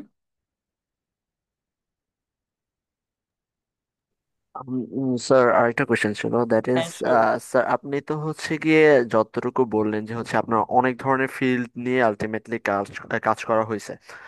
সো ফর দ্যাট আপনার কি হচ্ছে গিয়ে ওই ফিল্ড রিলেটেড যে একাডেমিক অনেক বেস আমাদের পড়াশোনা আসলে করা লাগে, সো সেই ধরনের পড়াশোনার নলেজগুলো কি আপনার গ্যাদার করা লাগছে, নাকি হচ্ছে গিয়ে you only worked with datas and etcetera etcetera and work কাজ করলো একটা ফিল্ডে যখন কাজ করতেছিলেন অ্যাভারেজে আপনার কতটুকু টাইম দেওয়া লাগছে for that work?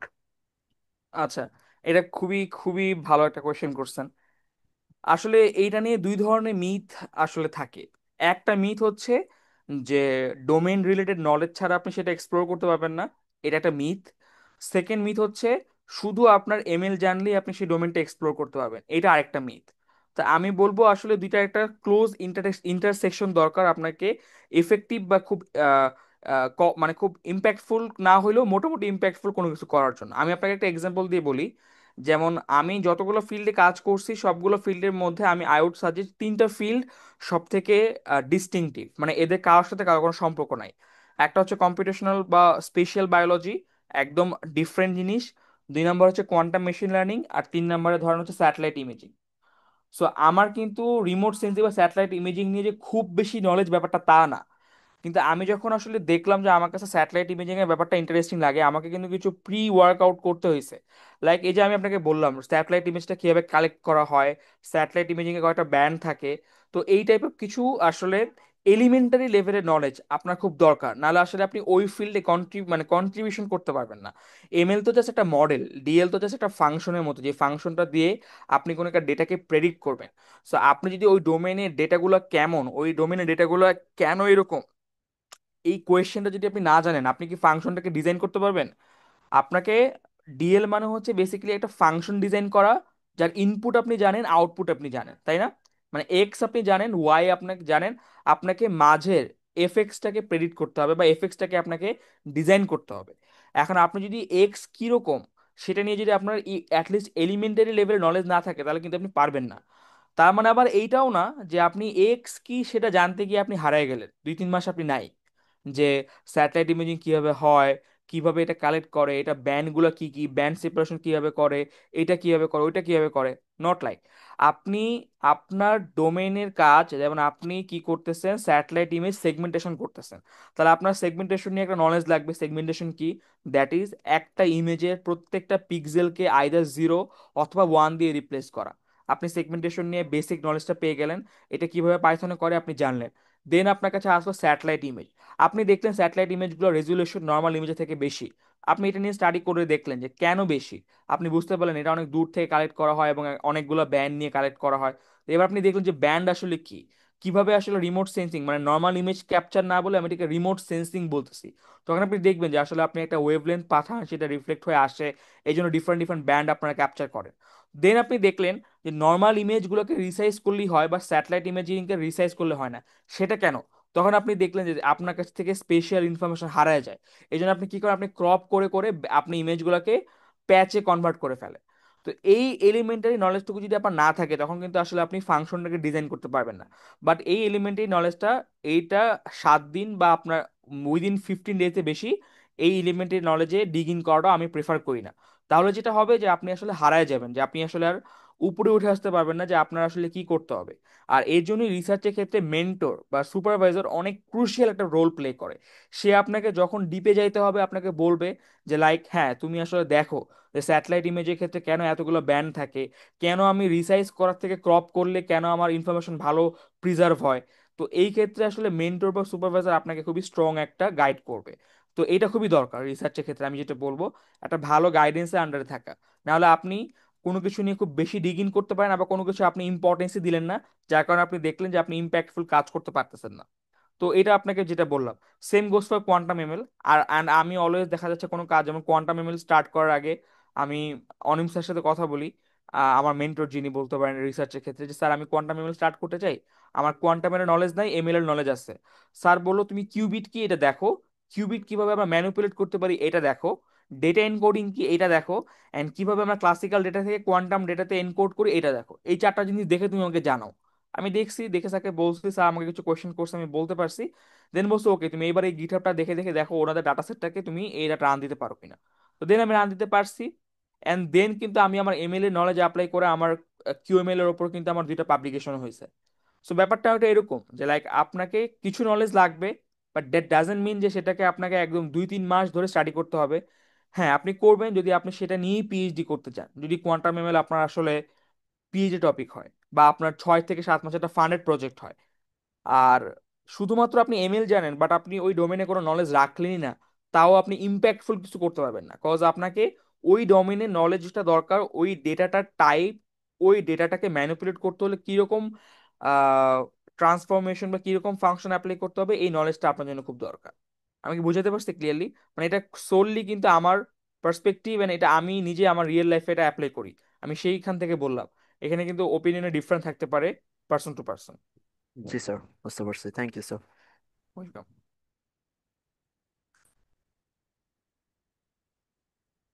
O sir, আরেকটা সিলি কোয়েশ্চেন, হ্যাঁ শিওর শিওর। দ্যাট ইজ আপনার স্যার এতগুলো হচ্ছে রিসার্চের ক্ষেত্রে পার রিসার্চের মধ্যে যদি আমি বলি অ্যাভারেজ টাইম কতটুকু লাগছে?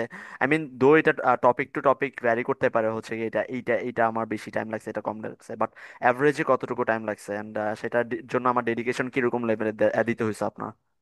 আসলে এটা একটা রিলেটিভ কোয়েশ্চেন, তার কারণ আমি একটা টিমের আন্ডারে কাজ করি, যেটা বললাম আমি আপনাকে প্রথম দিকেই যে আমি ভিআইপি গ্রুপটার সাথে কাজ করি। সো ওই গ্রুপটাতে একজন পিআই থাকে, পিআই মানে principal investigator, that is lieutenant colonel Naim sir. তারপরে হচ্ছে তার আন্ডারে হচ্ছে আমার thesis supervisor major Abdul Wahid sir.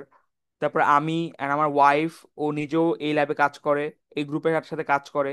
দেন আমাদের আন্ডারে কিছু আন্ডার স্টুডেন্ট থাকে, যেমন ইসি 18-এ যারা হয়তো E19-এ অনেকে আপনারা চিনে থাকবেন। সো এইটা রিলেটিভ, লাইক যদি আপনি একটা গ্রুপের আন্ডারে থাকেন তখন একটা প্রজেক্টের আন্ডারে, যেমন আমি যদি বলি এটা শুনতে হয়তো আপনাদের কাছে একটু উইয়ার্ড লাগতে পারে, আমাদের 1 week is more than enough to produce a conference paper. এটা শুনতে অনেক অবাক রাখতে পারে, বাট আমি যেটা বললাম এটাকে কখনো স্ট্যান্ডার্ড ধরা যাবে না। কজ আমি জানি যে আমাকে যদি 10টা মডেল রিপ্রোডিউস করতে হয় আমি রিদমকে বললেও করে ফেলতে পারবে, বা আমি যদি অন্য কাউকে বলি সে করে ফেলতে পারবে, কজ ও আমার সাথে 1 বছর ধরে কাজ করতেছে। সো ও রিপ্রোডিউসের ব্যাপারটা দেখে, আমি আইডিয়া নিয়ে আসছি, আমি শুধু মডেল ডেভেলপমেন্টের ব্যাপারটা দেখি। নোমাইয়া পেপার রাইট আপ অ্যান্ড ও হচ্ছে ফিগার রেজাল্ট লিখা এই পোর্শনটা দেখে। দেন সবকিছু করার পর আমরা যখন একটা ড্রাফট আমাদের সিনিয়র স্যারদেরকে দেই, তারা সেটাকে কারেকশন করে সবকিছু করে, দেন তারা ফাইনাল ড্রাফটিংটা তারা করে। সো যার কারণে আমাদের গ্রুপে যেটা হয় যার যার কাজ এটা খুব ভাগ করে দেওয়া। আবার কোনো প্রজেক্টে আমি শুধু মডেল রিপ্রোডিউস করব অ্যান্ড রিদম মডেল ডেভেলপ করবে, বা নোমায়া আমার ওয়াইফ ও মডেল ডেভেলপ করবে। সো যার কারণে আমাদের গ্রুপটার ক্ষেত্রে এই অ্যান্সারটা আসলে খুব রিলেটিভ, এটা 7 থেকে 10 ডেজ উইদিন লাগে। বাট আপনি যদি স্ট্যান্ডার্ড টাইম ধরতে চান যে একটা রিসার্চে আপনাকে কিরকম সময় দিতে হবে, I would say at least 1 month minimum. Like 15 days তো আপনাকে মিনিমাম দিতে হবে যে প্রবলেম স্টেটমেন্টটা খুঁজে বের করা, যে কি কি কাজ হয়েছে কি কাজ হয় নাই, কোথায় আপনি কন্ট্রিবিউট করতে পারবেন, অ্যান্ড ওইটার ডাটা সেটগুলো নিয়ে আপনার আইডিয়া নেওয়া। পরবর্তী 15 ডেজের মধ্যে একটা মডেল ডেভেলপ করা, এটা তো অ্যাটলিস্ট একটা bear minimum time.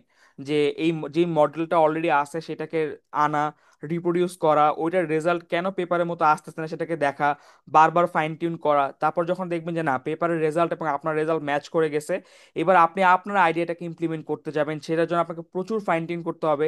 That would require another 10 days। তো 1 month, and 1 month and 10 days, তারপরে দেখা যাচ্ছে ড্রাফটিং এর জন্য আপনার 7 days।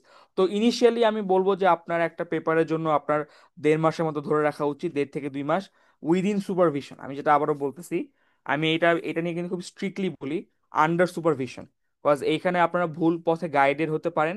So under supervision first paper should take at least 2 months। After that আসলে আপনার দেখবেন সেটা কমে চলে আসতেছে 1 month, পরে কমে চলে আসতেছে 20 days, কমে চলে আসতেছে 15 days, কমে চলে আসতেছে 10 days ফর কনফারেন্স পেপার। আর জার্নালের ক্ষেত্রে আসলে আপনি যতটুকুই আমার কাছে মনে হয় এক্সপার্ট হন না কেন, জার্নালের ক্ষেত্রে আপনাকে একটা সাবস্টেন্সিয়াল অ্যামাউন্টের সময় দিতে হয়, কজ কন্ট্রিবিউশনটাকে খুব সলিড ব্যাকগ্রাউন্ড থেকে জাস্টিফাই করতে হয়। সো আমার সবগুলো জার্নাল মোরলেস আমার 1 year মতো লাগছে, বাট আমি প্যারালালি কয়েকটা জার্নালে কাজ করছি। সো আসলে দেখা যাচ্ছে আমার পাবলিশ জার্নালগুলো মিনিমাম 1 year লাগছে, আমি সেগুলোকে প্যারালালি কাজ করছি। আর কনফারেন্স পেপারগুলো বেসিক্যালি বা বুক চ্যাপ্টারগুলো আমার যখন যেটা ভাল লাগছে তার উপরে ডিপেন্ড করে এই টাইমটা ভ্যারি করছে। যদি খুব নতুন ফিল্ড হয়, আমার অ্যাডাপ্ট করতে টাইম লাগছে, ওইটাতে আমার নিজের হাত চালাতে টাইম লাগছে, দেন কোনো কিছুকে ডেভেলপ করে নিয়ে আসতে টাইম লাগছে। আর যদি আমার নোন ফিল্ড হয় তাহলে একটু কম সময়ের মধ্যে হয়ে গেছে। আর ডেডিকেশন ডেফিনেটলি আপনাকে তো দিতেই হবে অ্যাপার্ট ফ্রম ইউ একাডেমিক্স। আমি যখন আন্ডার গ্রেডে পড়তাম আমার একাডেমিক্স ভালো করা লাগছে, আমার যেহেতু একাডেমিক্সে তাও ইচ্ছা ইচ্ছা ছিল, দেন টিউশন থাকতো, সবকিছুর পরে আমাকে একটা সাবস্টেন্সিয়াল অ্যামাউন্ট সময় দেওয়া লাগতো আসলে এগুলোর পিছনে। সো আমি আই উড সাজেস্ট যে একটা রেগুলার কমিটমেন্টে রাখলে এটা পসিবল, বাট রেগুলার কমিটমেন্ট না রাখলে আপনার মধ্যে থেকে ওই প্র্যাকটিসটা হারায় যাবে, অ্যান্ড আপনি আবার যখনই স্টার্ট করতে যাবেন আপনার কাছে মনে হবে সবকিছু নতুন। সো মানে এরকম বাল্কে কাজ করতে হলে রেগুলার অ্যান্ড কনসিস্টেন্সি ব্যাপারটা খুব দরকার, আই উড সে। স্যার বুঝতে পারছি। স্যার আরেকটা খুবই কন্ট্রোভার্সিয়াল কোয়েশ্চেন করতে হ্যাঁ যেতেছি। শিওর শিওর, অবশ্যই। থিং ইজ, আমাদের এমআইএসটি ত্রিপলি, ইসিতে, সরি ত্রিপলি বলে ফেলছি, যাই হোক না কেন।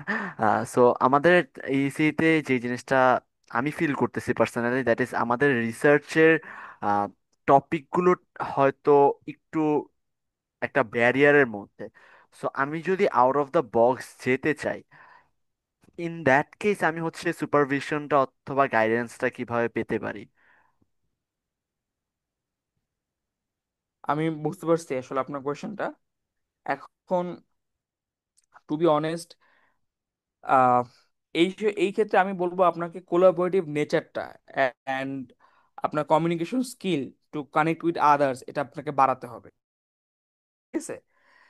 যেমন আমি যদি আপনাকে স্পেসিফিক্যালি বলি, আপনি যদি আমার রিসেন্ট কাজগুলো দেখেন, দ্যাট ইজ বায়োইনফরমেটিক্স বা কম্পিউটেশনাল বায়োলজির উপর, আমি কিন্তু এইটা নিয়ে কাজ স্টার্ট করছি ইউআইইউ, জানেন? তো ওইখানের একজন প্রফেসরের সাথে, যিনি হচ্ছে অ্যাসিস্ট্যান্ট প্রফেসর রিয়াসাত আজিম, আর হচ্ছে আমাদের ইউনিভার্সিটিতে লেকচারার ছিলেন, পরবর্তীতে এখন ওইখানে সিসি ডিপার্টমেন্টে ফাইম হাফিজ স্যার। তাই মনে থেকে অ্যাপ্রোচ করি যে স্যার আমি আপনার সাথে কাজ করতে চাই। তো দেন দেখা যাচ্ছে ডেফিনেটলি এই টাইপ অফ কাজে মানুষের ট্রাস্টটা ইনিশিয়ালি গেইন করা একটু ডিফিকাল্ট, বাট আপনাকে তখন একটু লেগে থাকতে হবে তাদের পিছনে। যে স্যার আমাকে প্রথম কোনো একটা কাজে আপনি নেন, আমি জাস্ট আপনার সাথে দেখি, আপনাদের কোনো ড্রাফট প্রিপেয়ার করতে হয় সেটাকে হেল্প করে দেই, কোনো রেজাল্ট কালেক্ট হলে কালেক্ট করে দেই, বাট আমার ইনিশিয়ালি কোনো রিকগনিশনের দরকার নাই ইনিশিয়ালি। যদি আপনি তাই দেখেন, যদি একটা মানে আমার কাছে মনে হয় আপনি রাইট পার্সনকে অ্যাপ্রোচ করেন এন্ড সে আপনাকে কোনো টাস্ক দেয়, he or she will definitely give you recognition, এটা আমি বিলিভ করি। বাট এক্সেপশন অবশ্যই আছে। তো যেটা বললাম যে আপনাকে যদি এক্সেপশনাল ফিল্ডে যেতে হয়, এক্সেপশনাল ফিল্ডে কাজ করে না ব্যাপারটা কিন্তু এমন না। আপনি কোয়ান্টাম এমএল বলেন, কোয়ান্টাম কম্পিউটিং বলেন, যত এক্সেপশনাল ফিল্ডই বলেন, আপনাকে কেউ না কেউ কিন্তু আপনার আশেপাশে কেউ না কেউ কাজ করতেছে। সো তাকে অ্যাপ্রোচ করেন, তাকে ফার্স্টে কিছু অফার করেন, like what you have to offer him, আপনাকে ডেডিকেশন অফার করার আছে নাকি আপনার হার্ড ওয়ার্ক অফার করার আছে। অ্যান্ড ফার্স্টেই কোনো ইনিশিয়াল রেজাল্ট এক্সপেক্ট করেন না। আফটার দ্যাট যখন আপনি তার সাথে 6 মাসে একটা প্রজেক্ট কমপ্লিট করে ফেলবেন, হইতে পারে সেটা কোনো কনফারেন্স পেপার, হইতে পারে সেটা কোনো স্প্রিঞ্জারের বুক চ্যাপ্টার, হইতে পারে সেটা কোনো একটা জার্নালের স্মল পোর্শন, অ্যান্ড দেন আমার কাছে মনে হয় you ask for second step, যে স্যার এবার আমি আপনার সাথে জয়েন্টলি কাজ করতে চাই। সো যদি আপনি প্রথম 6 মাস তাকে আপনার প্রফিসিয়েন্সি অ্যান্ড আপনার এক্সপার্টিস দেখায় শো করতে কনভিন্স করে ফেলতে পারেন, ডেফিনেটলি হি অর শি ওর আপনাকে নেক্সট স্টেজে নিয়ে যাবে। সো এটা আমি বলবো যে এই ক্ষেত্রে এই স্কিলটা খুব দরকার। যেমন আমি কিন্তু আমার কোয়ান্টাম এমএল এর কাজ এবং এই কাজগুলা এইভাবেই বাইরের মানুষের কাছ থেকেই শিখছি। সো আপনার ইচ্ছা থাকলে আপনি ডেফিনেটলি পারবেন। অলরাইট স্যার, বুঝতে পারছি, থ্যাংক ইউ স্যার। ওয়েলকাম। আসসালামু আলাইকুম স্যার। ওয়ালাইকুম আসসালাম। স্যার একটা ইনফর্মাল কোশ্চেন ছিল। হ্যাঁ, এটা যে এটা হচ্ছে ইনফর্মাল মিটিং। যে হচ্ছে যে আপনি মানে একজন স্টুডেন্ট যখন মানে সাপোজ এমএস শেখা স্টার্ট করছে, তো আমাদের ভার্সিটিতে তো তুলনামূলক গ্যাপ কম পাওয়া যায়, ক্লাস কন্টিনিউয়াসলি হয়, তো টাইম একটু তুলনামূলক কম পাওয়া যায়। তো মানে একটা স্টুডেন্টের ডেডিকেশন মানে কি টাইপ হওয়া উচিত, মানে দিনে এত ঘন্টা কিংবা পার উইক আমি এত টাইম দেব যে আমি মোস্ট এফিশিয়েন্ট ওয়েতে জিনিসটা শিখতে পারবো। কজ মানে জিনিসটা হয় কি মাঝে মধ্যে মানে ইনডিসিশনে ভোগা হয় যে আমি লেখাপড়ায় ফোকাস দিব, সিজিটা বাড়াবো, নাকি হচ্ছে মানে ইমেলটাতে বেশি ফোকাস দেব। তো এটা মানে যদি আপনার এক্সপিরিয়েন্স থেকে বলতেন আর কি, মানে আপনি কিভাবে শিখছেন এটা। আচ্ছা, তো আমি আহ, আপনার মতো এই যে থাকতে আমার মনের মধ্যে যেটা হয়েছে যে আসলে এই কোয়েশ্চেনটা আসতো, আমি যে একটা রং কনসেপ্ট নিয়ে আমার আন্ডারগ্রেডটা পার করছি, দ্যাট ইজ আসলে রেজাল্টটা খুব একটা দরকার নাই। To be very frank with you guys, ঠিক আছে, যেটা আমি বলিনি সেটা আমি ইনফর্মালি কথা বলবো। সো আমি আপনাদেরকে একটা জিনিস বলবো, সব কিছুই লাইফে দরকার যদি আপনি একাডেমিশিয়ান হতে চান। সো রেজাল্টটা আপনার জন্য খুবই ইম্পর্টেন্ট, এটা কোনোভাবে ওভারলুক করবেন না। এটা হচ্ছে আমার তরফ থেকে আপনাকে first on and only guideline, যে রেজাল্টটাকে আপনি কোনোভাবে স্যাক্রিফাইস করে কোনো কিছু করবেন না। এখন সেকেন্ড কোয়েশ্চেন যদি আসে যে আপনি কতটুকু সময় এখানে দিবেন, এই ব্যাপারটা কিন্তু মানে এতটা রিলেটিভ, এই এই কাজগুলো কিন্তু সবই ক্রিয়েটিভ কাজ। এখন ধরেন কেউ আসলে হচ্ছে ধরেন কলেজ লেভেল থেকে সে খুব ভালো লেভেলে প্রোগ্রামিং করে আসতেছে, বা আপনাদের মধ্যে আই গেস কেউ সিএসসি ডিপার্টমেন্টেরও থাকতে পারে না, আমি জানি না। সো যদি এমন হয় তার জন্য কিন্তু কোনো একটা কোড অ্যাডাপ্ট করা বা তার জন্য কোনো একটা কোড শেখা অনেক ইজি আর কম্পেয়ার টু যে আসলে একদমই নতুন করে শিখতে যাচ্ছে। সো আলটিমেটলি তার জন্য কিন্তু একটা রেজাল্ট নিয়ে আসা 10 থেকে 15 দিনের মধ্যে অনেক ইজিয়ার। সো সে কিন্তু আসলে পার ডে 1 আওয়ার বা সে উইকেন্ডে একটু এক্সটেন্সিভ সময় দিলেই পারতেছে। বাট ইনিশিয়ালি যদি মনে হয় যে আপনার কাছে আসলে আপনার সময় লাগতেছে, তখন কিন্তু আপনাকে একটু বেশি টাইম দিতে হবে। বুঝতে পারছেন? এটা না কোনো ফিক্সড রুলস নাই। মানে আমি আপনাকে এই কথাগুলো বলতেছি তার মানে কিন্তু এমন না যে আমি আন্ডারগ্রেডে প্রতিদিনই এগুলো নিয়ে খুব এক্সটেন্সিভলি কাজ করছি। হ্যাঁ, আমি প্রতিদিন না হলে আমার কাছে মনে হবে মোর অফেন আমি এগুলো নিয়েই ছিলাম। বাট যেটা হয় যে এটা আপনি আপনার টাইপটাকে একটু ক্লোজলি অবজার্ভ করে দেখেন যে এই ক্রিয়েটিভ কাজগুলো আপনার অ্যাডাপ্ট করতে কতটুকু সময় লাগে। এটা খুবই স্বাভাবিক, প্রথমে একটু সময় বেশি লাগবে। সো আমি যেটা বলবো, result should be your first priority in every sense. Cause আপনার এটা আন্ডারগ্রেডের পর আপনাকে জব হান্ট করতে হেল্প করবে। Even it will help you যে আপনি যদি ইন্ডাস্ট্রিতে যেতে চান বা আপনি অন্য কর্পোরেটে যেতে চান, ইভেন আপনি যদি এটা নিয়ে একাডেমির সাথে যেতে চান উইদাউট নো পাবলিকেশন, সমস্যা নাই। সমস্যা নাই বলতে আছে, বাট বললাম আর কি, ইনিশিয়াল ব্যারিয়ারটা আপনি পার হয়ে যাবেন। সো রেজাল্টটাকে কোনোভাবে কম্প্রোমাইজ করবেন না। সো এই ডাউটটা মনের মধ্যে রাখবেনই না যে স্যার সিজিপিএটাকে বেশি বাড়াবো নাকি এমএল বেশি শিখবো। আমার সাজেশন থাকবে রেজাল্টটা আগে বাড়ান। এক, সেকেন্ড হচ্ছে শুধু রেজাল্ট বাড়াতে গিয়ে আপনি কি আর কোনো কিছু শিখলেন না, আমার কাছে মনে হয় এইটাও খুব একটা ইন্টেলিজিবল ডিসিশন হবে না অ্যাটলিস্ট এই স্টেজে এসে। So what you can do, আপনি ছোট ছোট কিছু কাজ দিয়ে স্টার্ট করতে পারেন, যেটা বললাম। ইম্পর্টেন্ট হচ্ছে কোন একটা টিম অ্যান্ড রাইট একজন সুপারভাইজার খোঁজা বা একজন মেন্টর বা গাইডেন্স খোঁজা যার আন্ডারে আপনি অল্প এফোর্ট দিয়েও রাইট জিনিস শিখতে পারবেন। সো আমি বলবো এরকম টাইপ কিছু একটা করতে পারেন। অ্যান্ড এটা মানে এইটাই না যে আপনাকে প্রতিদিনই সময় দিতে হবে 2-3 ঘন্টা করে, ব্যাপারটা এমনও না। আপনার যখন ভাল লাগতেছে, ধরেন সপ্তাহে উইকেন্ডে আপনি 2 দিন সময় পাচ্ছেন, আপনি একটা পেপার ঘাটার আপনি ঘাটতেছেন, কালকে আপনার সিটি আজকে আপনি ঘাটতে পারতেছেন না, ইটস টোটালি ফাইন, কোনো সমস্যাই না। আবার কালকে কোনো ক্লাসে কোনো সিটি নাই, আপনার পড়া নর্মালি ডান, আপনি আজকে আর পড়তে ইচ্ছা করতেছেন, আপনি একটা কোড ডিবাগ করবেন, বসে যান, আপনার হয়তো বা 3-4 ঘন্টা বা 6 ঘন্টা লেগে যাচ্ছে। সো এটা ভ্যারি করে। বা আপনার এক সপ্তাহে আপনি কিছুই ইচ্ছা করতেছেন, আপনার কাছে মনে হচ্ছে আপনি একটা ক্রিয়েটিভ কাজ করার স্টেটে আপনার ব্রেনটা নাই। সো এটা তো স্বাভাবিক। সো আসলে আপনি এইভাবে কি একটা মিক্সচারে কাজ করেন, নট লাইক এটাকে কোনো হার্ড অ্যান্ড ফাস্ট রুলের মধ্যে নিয়ে আসেন না যে আমি, বাট নিজের সাথে কনসিস্টেন্ট থাকেন যে আমি প্রতিদিনই বা অ্যাটলিস্ট প্রতি উইকে আমি নতুন কিছু শিখতেছি কিনা, বা আমি যে কোডটা গত উইকে ডিবাগ করতে পারি না আমি কিছুটা করতে পারছি কিনা, আমি গত উইকে কোনো পেপারই পড়ি নাই আমি আজকে কোনো পেপার পড়ছি কিনা, এরকম একটা নিজের সাথে নিজে একটা কনসিস্টেন্সি রাখেন। আমার কাছে মানে that is more than enough, এর থেকে বেশি লাগবে না। আর স্যার আরেকটা স্যার কোশ্চেন ছিল। আমরা হ্যাঁ, শিওর শিওর, বলেন। স্যার বলতেছিলাম যে মানে আমার হচ্ছে ইন্টারেস্ট মেইনলি হচ্ছে জেনারেটিভ এআই। তো হ্যাঁ, জেনারেটিভ এআই কি কোনো রিসার্চের স্কোপ আছে আদৌ? আহ, এটা আমার কথা না। আপনারা হয়তো বাচ্চাকে চিনতেও পারেন, নাও পারেন। বেসিক্যালি কারেন্টলি উনি কয়েকদিন আগে মাইক্রোসফটে জয়েন করছে, সরি গুগলে জয়েন করছে অ্যাজ এ রিসার্চ সায়েন্টিস্ট। তার আইডি সার্চ করে দেখতে পারেন, দ্যাট ইজ তানভীর রহমান ভাইয়া। উনি বইটা ছিলেন। উনি ইউটি অস্টিন থেকে পিএইচডি করে তারপরে Microsoft research intern and then উনি গুগল রিসার্চ সায়েন্টিস্ট। উনি বলছেন যে নেক্সট 3 to 5 ইয়ার্স যেই যেই এআই এর ফিল্ডটা সব থেকে ডমিনেট করবে সেটা হচ্ছে জেনারেটিভ এআই। অ্যান্ড সব থেকে বেশি সিভিপিআর এ এখন রিসার্চ মানে পেপারও পড়ে জেনারেটিভ এআই নিয়ে। আমাদের লাইফকে সব থেকে বেশি ইম্প্যাক্ট করতেছে জেনারেটিভ এআই। সেটা টেক্সট বেস হোক, সেটা ইমেজ বেসড হোক, যে কোনো কোনো কিছু। সো জেনারেটিভ এআই রিসার্চের স্কোপ, মানে এটা কি বলবো, এটা বিয়ন্ড যতগুলো স্কোপ এআইএমএল কারেন্টের সাথে সবগুলোকে সারপ্লাস করবে। সো ডেফিনেট একটা অ্যান্সার ইয়েস, ইয়েস। অ্যান্ড কি বলবো, মানে এটা এটা রিসার্চের স্কোপ আসলে বলার অপেক্ষাই রাখে না। আর স্যার এটার জন্য কি ইমেল শেখা লাগে নাকি আমি ডাইরেক্ট জেনারেটিভ এআই শেখা শুরু করব? অবশ্যই অবশ্যই, আপনি নিজেই বুঝতেছেন, দেখেন জেনারেটিভ এআই তার মানে আপনাকে আগে কি করতে হবে, এআইটাকে শিখতে হবে। এখন এআইটাকে আপনাকে শিখতে হবে, লাইক আপনাকে সুপারভাইজড এমএল ফার্স্টে শিখতে হবে। তারপরে হচ্ছে আপনাকে সুপারভাইজড এমএল শেখার পর অন্যান্য জিনিসগুলো শিখতে হবে, এআই এমএল এর বেসিক যেগুলো। তারপরে আপনি জেনারেটিভ এআই তে যাবেন। জেনারেটিভ এআই কিন্তু আসলে হচ্ছে এআই বলতে পারেন থার্ড স্টেপ। লাইক সর্বপ্রথম আমরা হচ্ছে এমএল শিখি, তারপর এমএল শেখার পর আমরা ডিপ লার্নিং শিখি।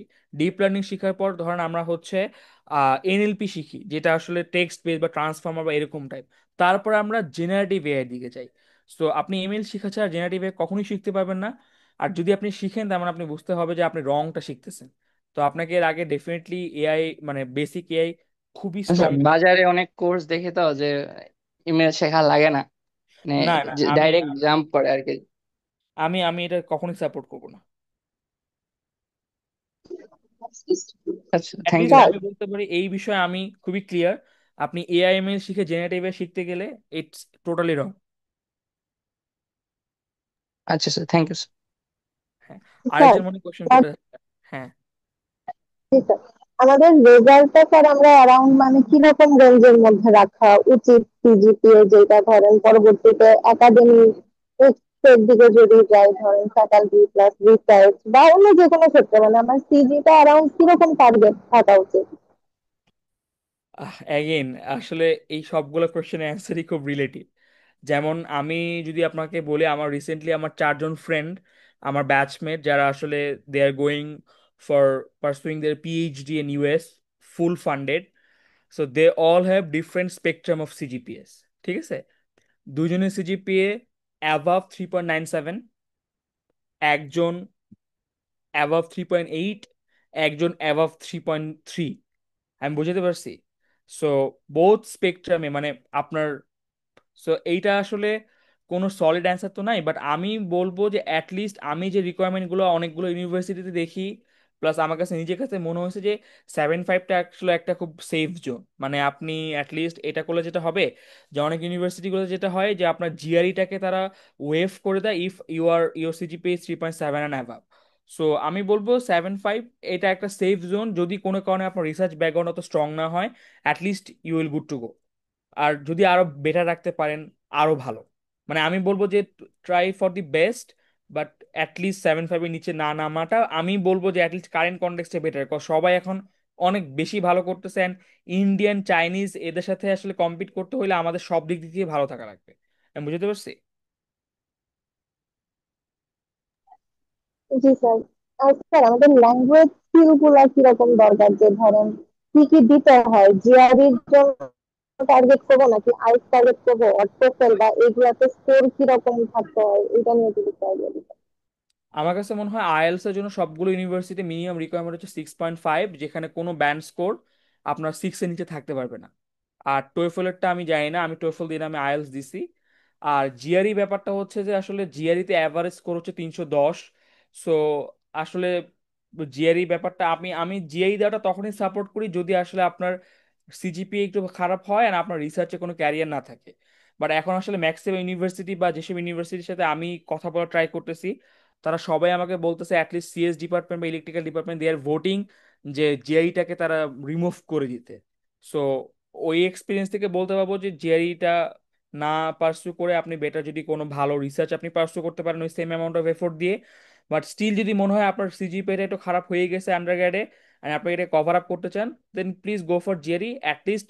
মানে আমার রিসেন্ট ফ্রেন্ড ও একটা ইন্টারভিউ ফেস করছে যেখানে ওকে প্রফেসর বলছে 310 ইজ দ্য রিকোয়ারমেন্ট। সো আমি বলবো 310টাকে মানে মার্জিনাল মানে বেজ লাইন ধরে তারপরে দেখেন অ্যাটলিস্ট এটা যেন আসে 306 থেকে 310, আর বাকিটা আমার কাছে মনে হয় এক্সট্রা।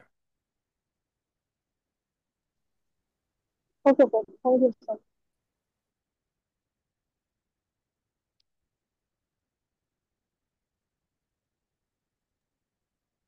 কারো কোনো কোয়েশ্চেন থাকলে আমরা লাস্ট দুইটা কোয়েশ্চেন নিব। তো কারো কোনো কোয়েশ্চেন থাকলে this is your time to ask Abhi ভাই দ্য কোয়েশ্চেন্স। স্যার আসসালামু আলাইকুম স্যার। হ্যাঁ, ওয়ালাইকুম আসসালাম। স্যার এই সবাই তো স্যার রিসার্চ করে, সবাই স্যার রিসার্চ জার্নালে প্রকাশ করে, কিন্তু স্যার একটা জিনিস হচ্ছে একটা বিষয়ের উপর অনেকেই তো রিসার্চ করে স্যার, কিন্তু নোবেলিটিটা কোথা থেকে আসছে স্যার? আমি জিনিসটা আসলে আমি বুঝতে পারছি। মানে এর আগের দিন আরেকটা সেশনে শুনছিলাম যে নোবেলিটি জিনিসটা থাকা লাগবে, কিন্তু একটা পেপারের উপর একটা বিষয়ের উপর যদি সবাই একই জিনিসটা রিসার্চ করে, কিন্তু স্যার ভিন্ন জিনিসটা কিভাবে এটা খুঁজে পায়? এই আচ্ছা, জিনিসটা আমার তো বেসিকলি আপনি যেটা বলতে চাচ্ছেন যে আসলে আমি তো কিভাবে বুঝবো যে আমার আইডিয়া নভেল, তাই না? এরকমই মানে আপনি আমারটা ইউনিক কিভাবে, ইউনিক। এইটা হচ্ছে এটা বুঝতে পারছি। তো এখন দেখেন এটার অ্যান্সারটা আমি কিভাবে আমি দিতে চাবো অনেকটা এরকম ভাবে। দেখেন সবাই কিন্তু থট প্রসেসটা আলাদা মানুষের।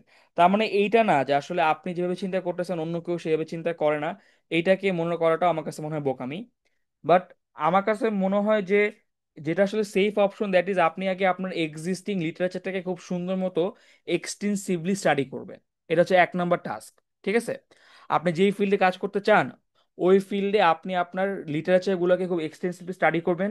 দেন ওইখান থেকে আপনার যে আইডিয়াটা আসছে এটা আসলে নভেল কিনা, এটা ডেফিনেটলি যেটা বললাম যে রিসার্চে একটা খুবই স্ট্রং ব্যাপার হচ্ছে আপনি কার আন্ডারে আছেন, মানে আপনার সুপারভাইজারটা আসলে কে।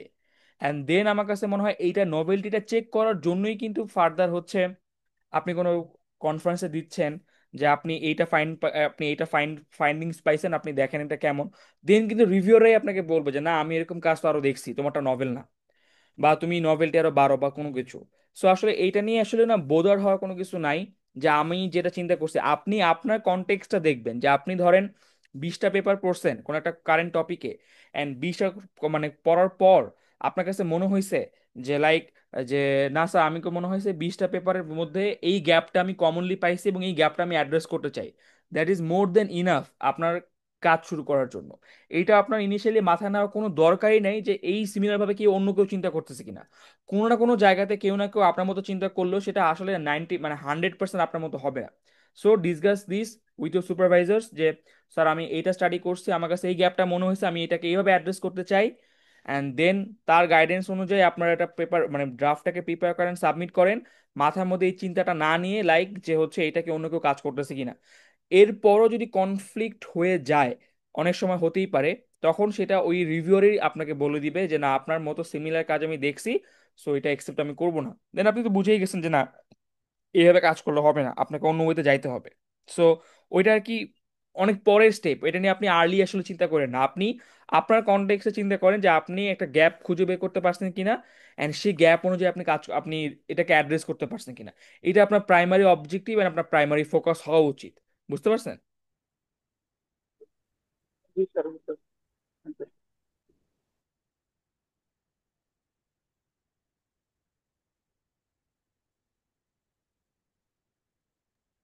আসসালামু আলাইকুম স্যার। হ্যাঁ, ওয়ালাইকুম আসসালাম। স্যার আমার একটা কোশ্চেন ছিল, সেটা হলো মানে সবকিছুর বাইরে। আহ, হ্যাঁ, সেটা হলো স্যার, আমরা যে আমাদের এই যে ইইসি তে ম্যাট ল্যাব করি, এই ম্যাট ল্যাবটা আমাদের এখানে এত ইম্পর্টেন্স কেন দেওয়া হয়? যেমন আমাদের সিনিয়র যেসব ভাই আপুরা আছে ওনারা বলে যে ম্যাট ল্যাব এখন থেকে ভালো করে শিখতে, কারণ পরবর্তীতে অনেক জায়গায় আমাদের ম্যাট ল্যাব এটা লাগে। কিন্তু ম্যাটল্যাবে এমন মানে কি, মানে স্পেসিফিক আলাদা কিছু আছে যেটা আমরা ম্যাটল্যাব দিয়েই করতে পারি, অন্য কিছু দিয়ে করতে পারি না, যেটার জন্য আমাদের ম্যাটল্যাবটাই লাগে, এটাই আমরা তো ইউজ করি আমাদের সাবজেক্টটার জন্য? ওকে, তো আমি এটাকে দুইটা পার্সপেক্টিভ থেকেই বলবো। এক হচ্ছে আপনার একাডেমিক্স, আপনি যদি ইইসি তে থাকেন, আপনি কোন লেভেলে আছেন কারেন্টলি? Sir level 2। তো লেভেল থ্রিতে গিয়ে আপনার ডিএসপি কোর্সটা নিতে হবে। তো ডিএসপিটা পুরোটাই হচ্ছে আপনার ম্যাটল্যাবের উপর এক। জি স্যার। তারপর হচ্ছে আপনাকে কন্ট্রোল সিস্টেমে ল্যাব করতে হবে, এটাও ম্যাটল্যাবের উপরে। কমিউনিকেশন থিওরি, এটাও ম্যাটল্যাবের উপরে। তারপরে হচ্ছে আপনার ডিজিটাল কমিউনিকেশন, এটাও ম্যাটল্যাবের উপরে। সো আলটিমেটলি আপনার একাডেমিক পার্সপেক্টিভ থেকে তো আমি খুবই ক্লিয়ার, তাই না, যে আপনার ম্যাটল্যাব কেন দরকার। জি স্যার। আচ্ছা, এবার আসি আপনাকে রিসার্চের দিক থেকে। ম্যাটল্যাব বেসিকলি খুবই highly enriched for signal image processing লাইব্রেরিগুলোর জন্য। আপনি যখন ডিএসপি নিয়ে পড়াশোনা করবেন তখন আপনি দেখবেন যে আসলে আমাদেরকে অনেক ইনবিল্ট ফাংশন ইউজ করতে হয় একটা সিগন্যালকে অ্যানালাইজ করার জন্য। ধরেন ফাস্ট ফুরিয়ার ট্রান্সফর্ম করতে হয়, ওয়েবলেট ট্রান্সফর্ম করতে হয়, ডিটিএফটি করতে হয়, ডিএফটি করতে হয়, অনেক অনেক ইনবিল্ট ফাংশন আমাদেরকে ইউজ করতে হয়। সো এই যে সিগন্যাল প্রসেসিং এবং ইমেজ প্রসেসিং এর যে লাইব্রেরিটা বা এই সিগন্যাল প্রসেসিং বা ইমেজ প্রসেসিং এর যে কমিউনিটিটা, এটা অনেক আগে থেকে ম্যাটল্যাবে খুব স্ট্রংলি তারা ডেভেলপ করছে। আমি বুঝতে পারছি। আপনার কিন্তু মেশিন লার্নিং যে জাভা দিয়ে হবে না ব্যাপারটা তা না, মেশিন লার্নিং যে সি সি প্লাস প্লাস দিয়ে হবে না ব্যাপারটা তা না। কিন্তু মেশিন লার্নিং সবাই পাইথন দিয়ে কেন করে? কজ এটার কমিউনিটিটা অনেক স্ট্রং, তাই না? অ্যান্ড এটা ওপেন সোর্স কোডও অনেক বেশি পাওয়া যায়।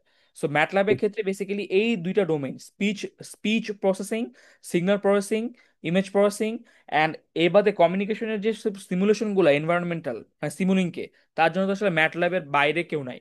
সো এই জন্য ম্যাটল্যাব আমার কাছে মনে হয় শেখাটা অনেক ইম্পর্টেন্ট। আর রিসার্চের দিক থেকে যেটা বললাম, যে আপনারা যদি কেউ কোর ইমেজ প্রসেসিং নিয়ে কাজ করতে চান, লাইক অ্যাক্টিভ কন্ট্রোল নিয়ে কাজ করতে চান, সিগন্যাল প্রসেসিং একদম কোর জিনিস নিয়ে কাজ করতে চান, ইমেজ প্রসেসিং এ আরো যেসব কোর লাইক ডেটা হ্যাডিং নিয়ে কাজ করতে চান, তো ওগুলো আপনাকে আলটিমেটলি ম্যাটল্যাব দিয়ে করতে হবে, বিকজ ম্যাটল্যাব এটার ইনবিল্ট লাইব্রেরিগুলো অনেক ইজিলি অ্যাক্সেসিবল, ঠিক আছে? সো এই জন্য ম্যাটল্যাবটা শেখার অনেক দরকার, অ্যান্ড ম্যাটল্যাবে প্রফিশিয়েন্ট হওয়াটা অনেক ইম্পর্টেন্ট। ক্লিয়ার? জি স্যার, বুঝছি sir. Okay, thank you so much sir. Welcome.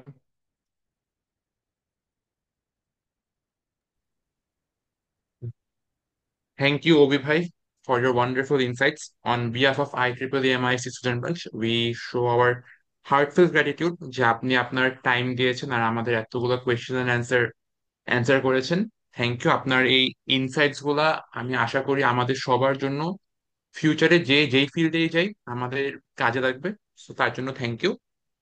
So before we okay, thank close, you we have attention. a special moment, the certificate of appreciation for our Obi Bhai. I now invite Lieutenant Colonel Muhammad Aminul Islam, PhD, EME, Sir, to share a few words and present the certificate as a token of gratitude for his time, effort, and contribution to this event. Sir, please, the stage is yours.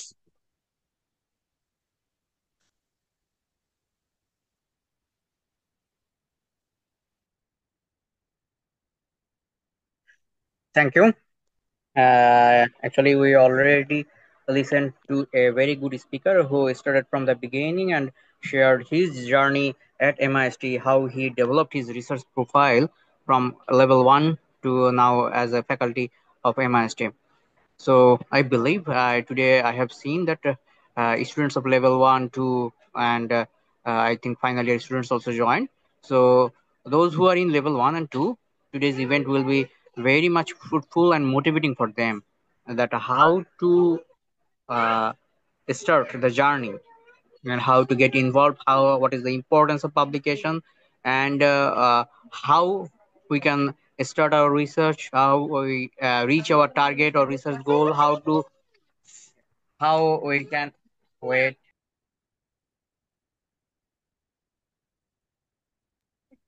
Okay, so sorry for the interruption. So how we can find out the research gap, how we can develop our skill, how we can publish, and how we can draft our journals. So how we can divide our works. So every steps are covered by our today's speaker, Tarek Bacharovi. So thank you for very well organized and well covered and to the point guidance for our young students or young researchers, I should say. So thank you on behalf of IEEE MIST Student Branch, thank you sir. WIE Affinity, IEEE APS Electron Device Society, and IEEE Signal Processing Society of MIST. I would like to extend our heartfelt thanks and gratitude for your time, and I believe it will be very much helpful for our students, and they will take the maximum out of it. Thank you. And on behalf of our MIST student branch, there is a small token of memento, certificate of appreciation. Please accept on our behalf. Thank you, sir. Thank you so much for inviting me and giving me the stage to share my experience. Thank you, sir. Thank you very much, and thanks for. And I think in future students will be contacting you for further guidance. Definitely, inshallah. So it is a very helpful event, and I think the students got the perfect guidance. If they start early, they can reach a very good, or they can achieve a very good profile at the end of the fourth year, and so that they can apply or go for higher ranked universities. So definitely, you will be, or many of you will be going abroad and in different universities. So the more you publish, quality publication will help you to reach high ranked top 10 or top universities in the world. So that will make the difference between MIT and other universities. So best wishes for you, and thanks to IEEE MIT student branch for uh, arranging this series. I think it will be very much helpful for the young students. So they will know IEEE, they will know the benefits of IEEE, as well as they will be getting the proper information for their future career. Thanks to all the volunteers of IEEE MIT student branch. Best wishes for you. Thank you. Thank you so much, sir. Finally, let us capture a virtual group photo to commemorate to this event. I kindly request all participants to turn on their cameras and give us a big smile. Everyone, I would request you to please turn on your cameras for a group photo.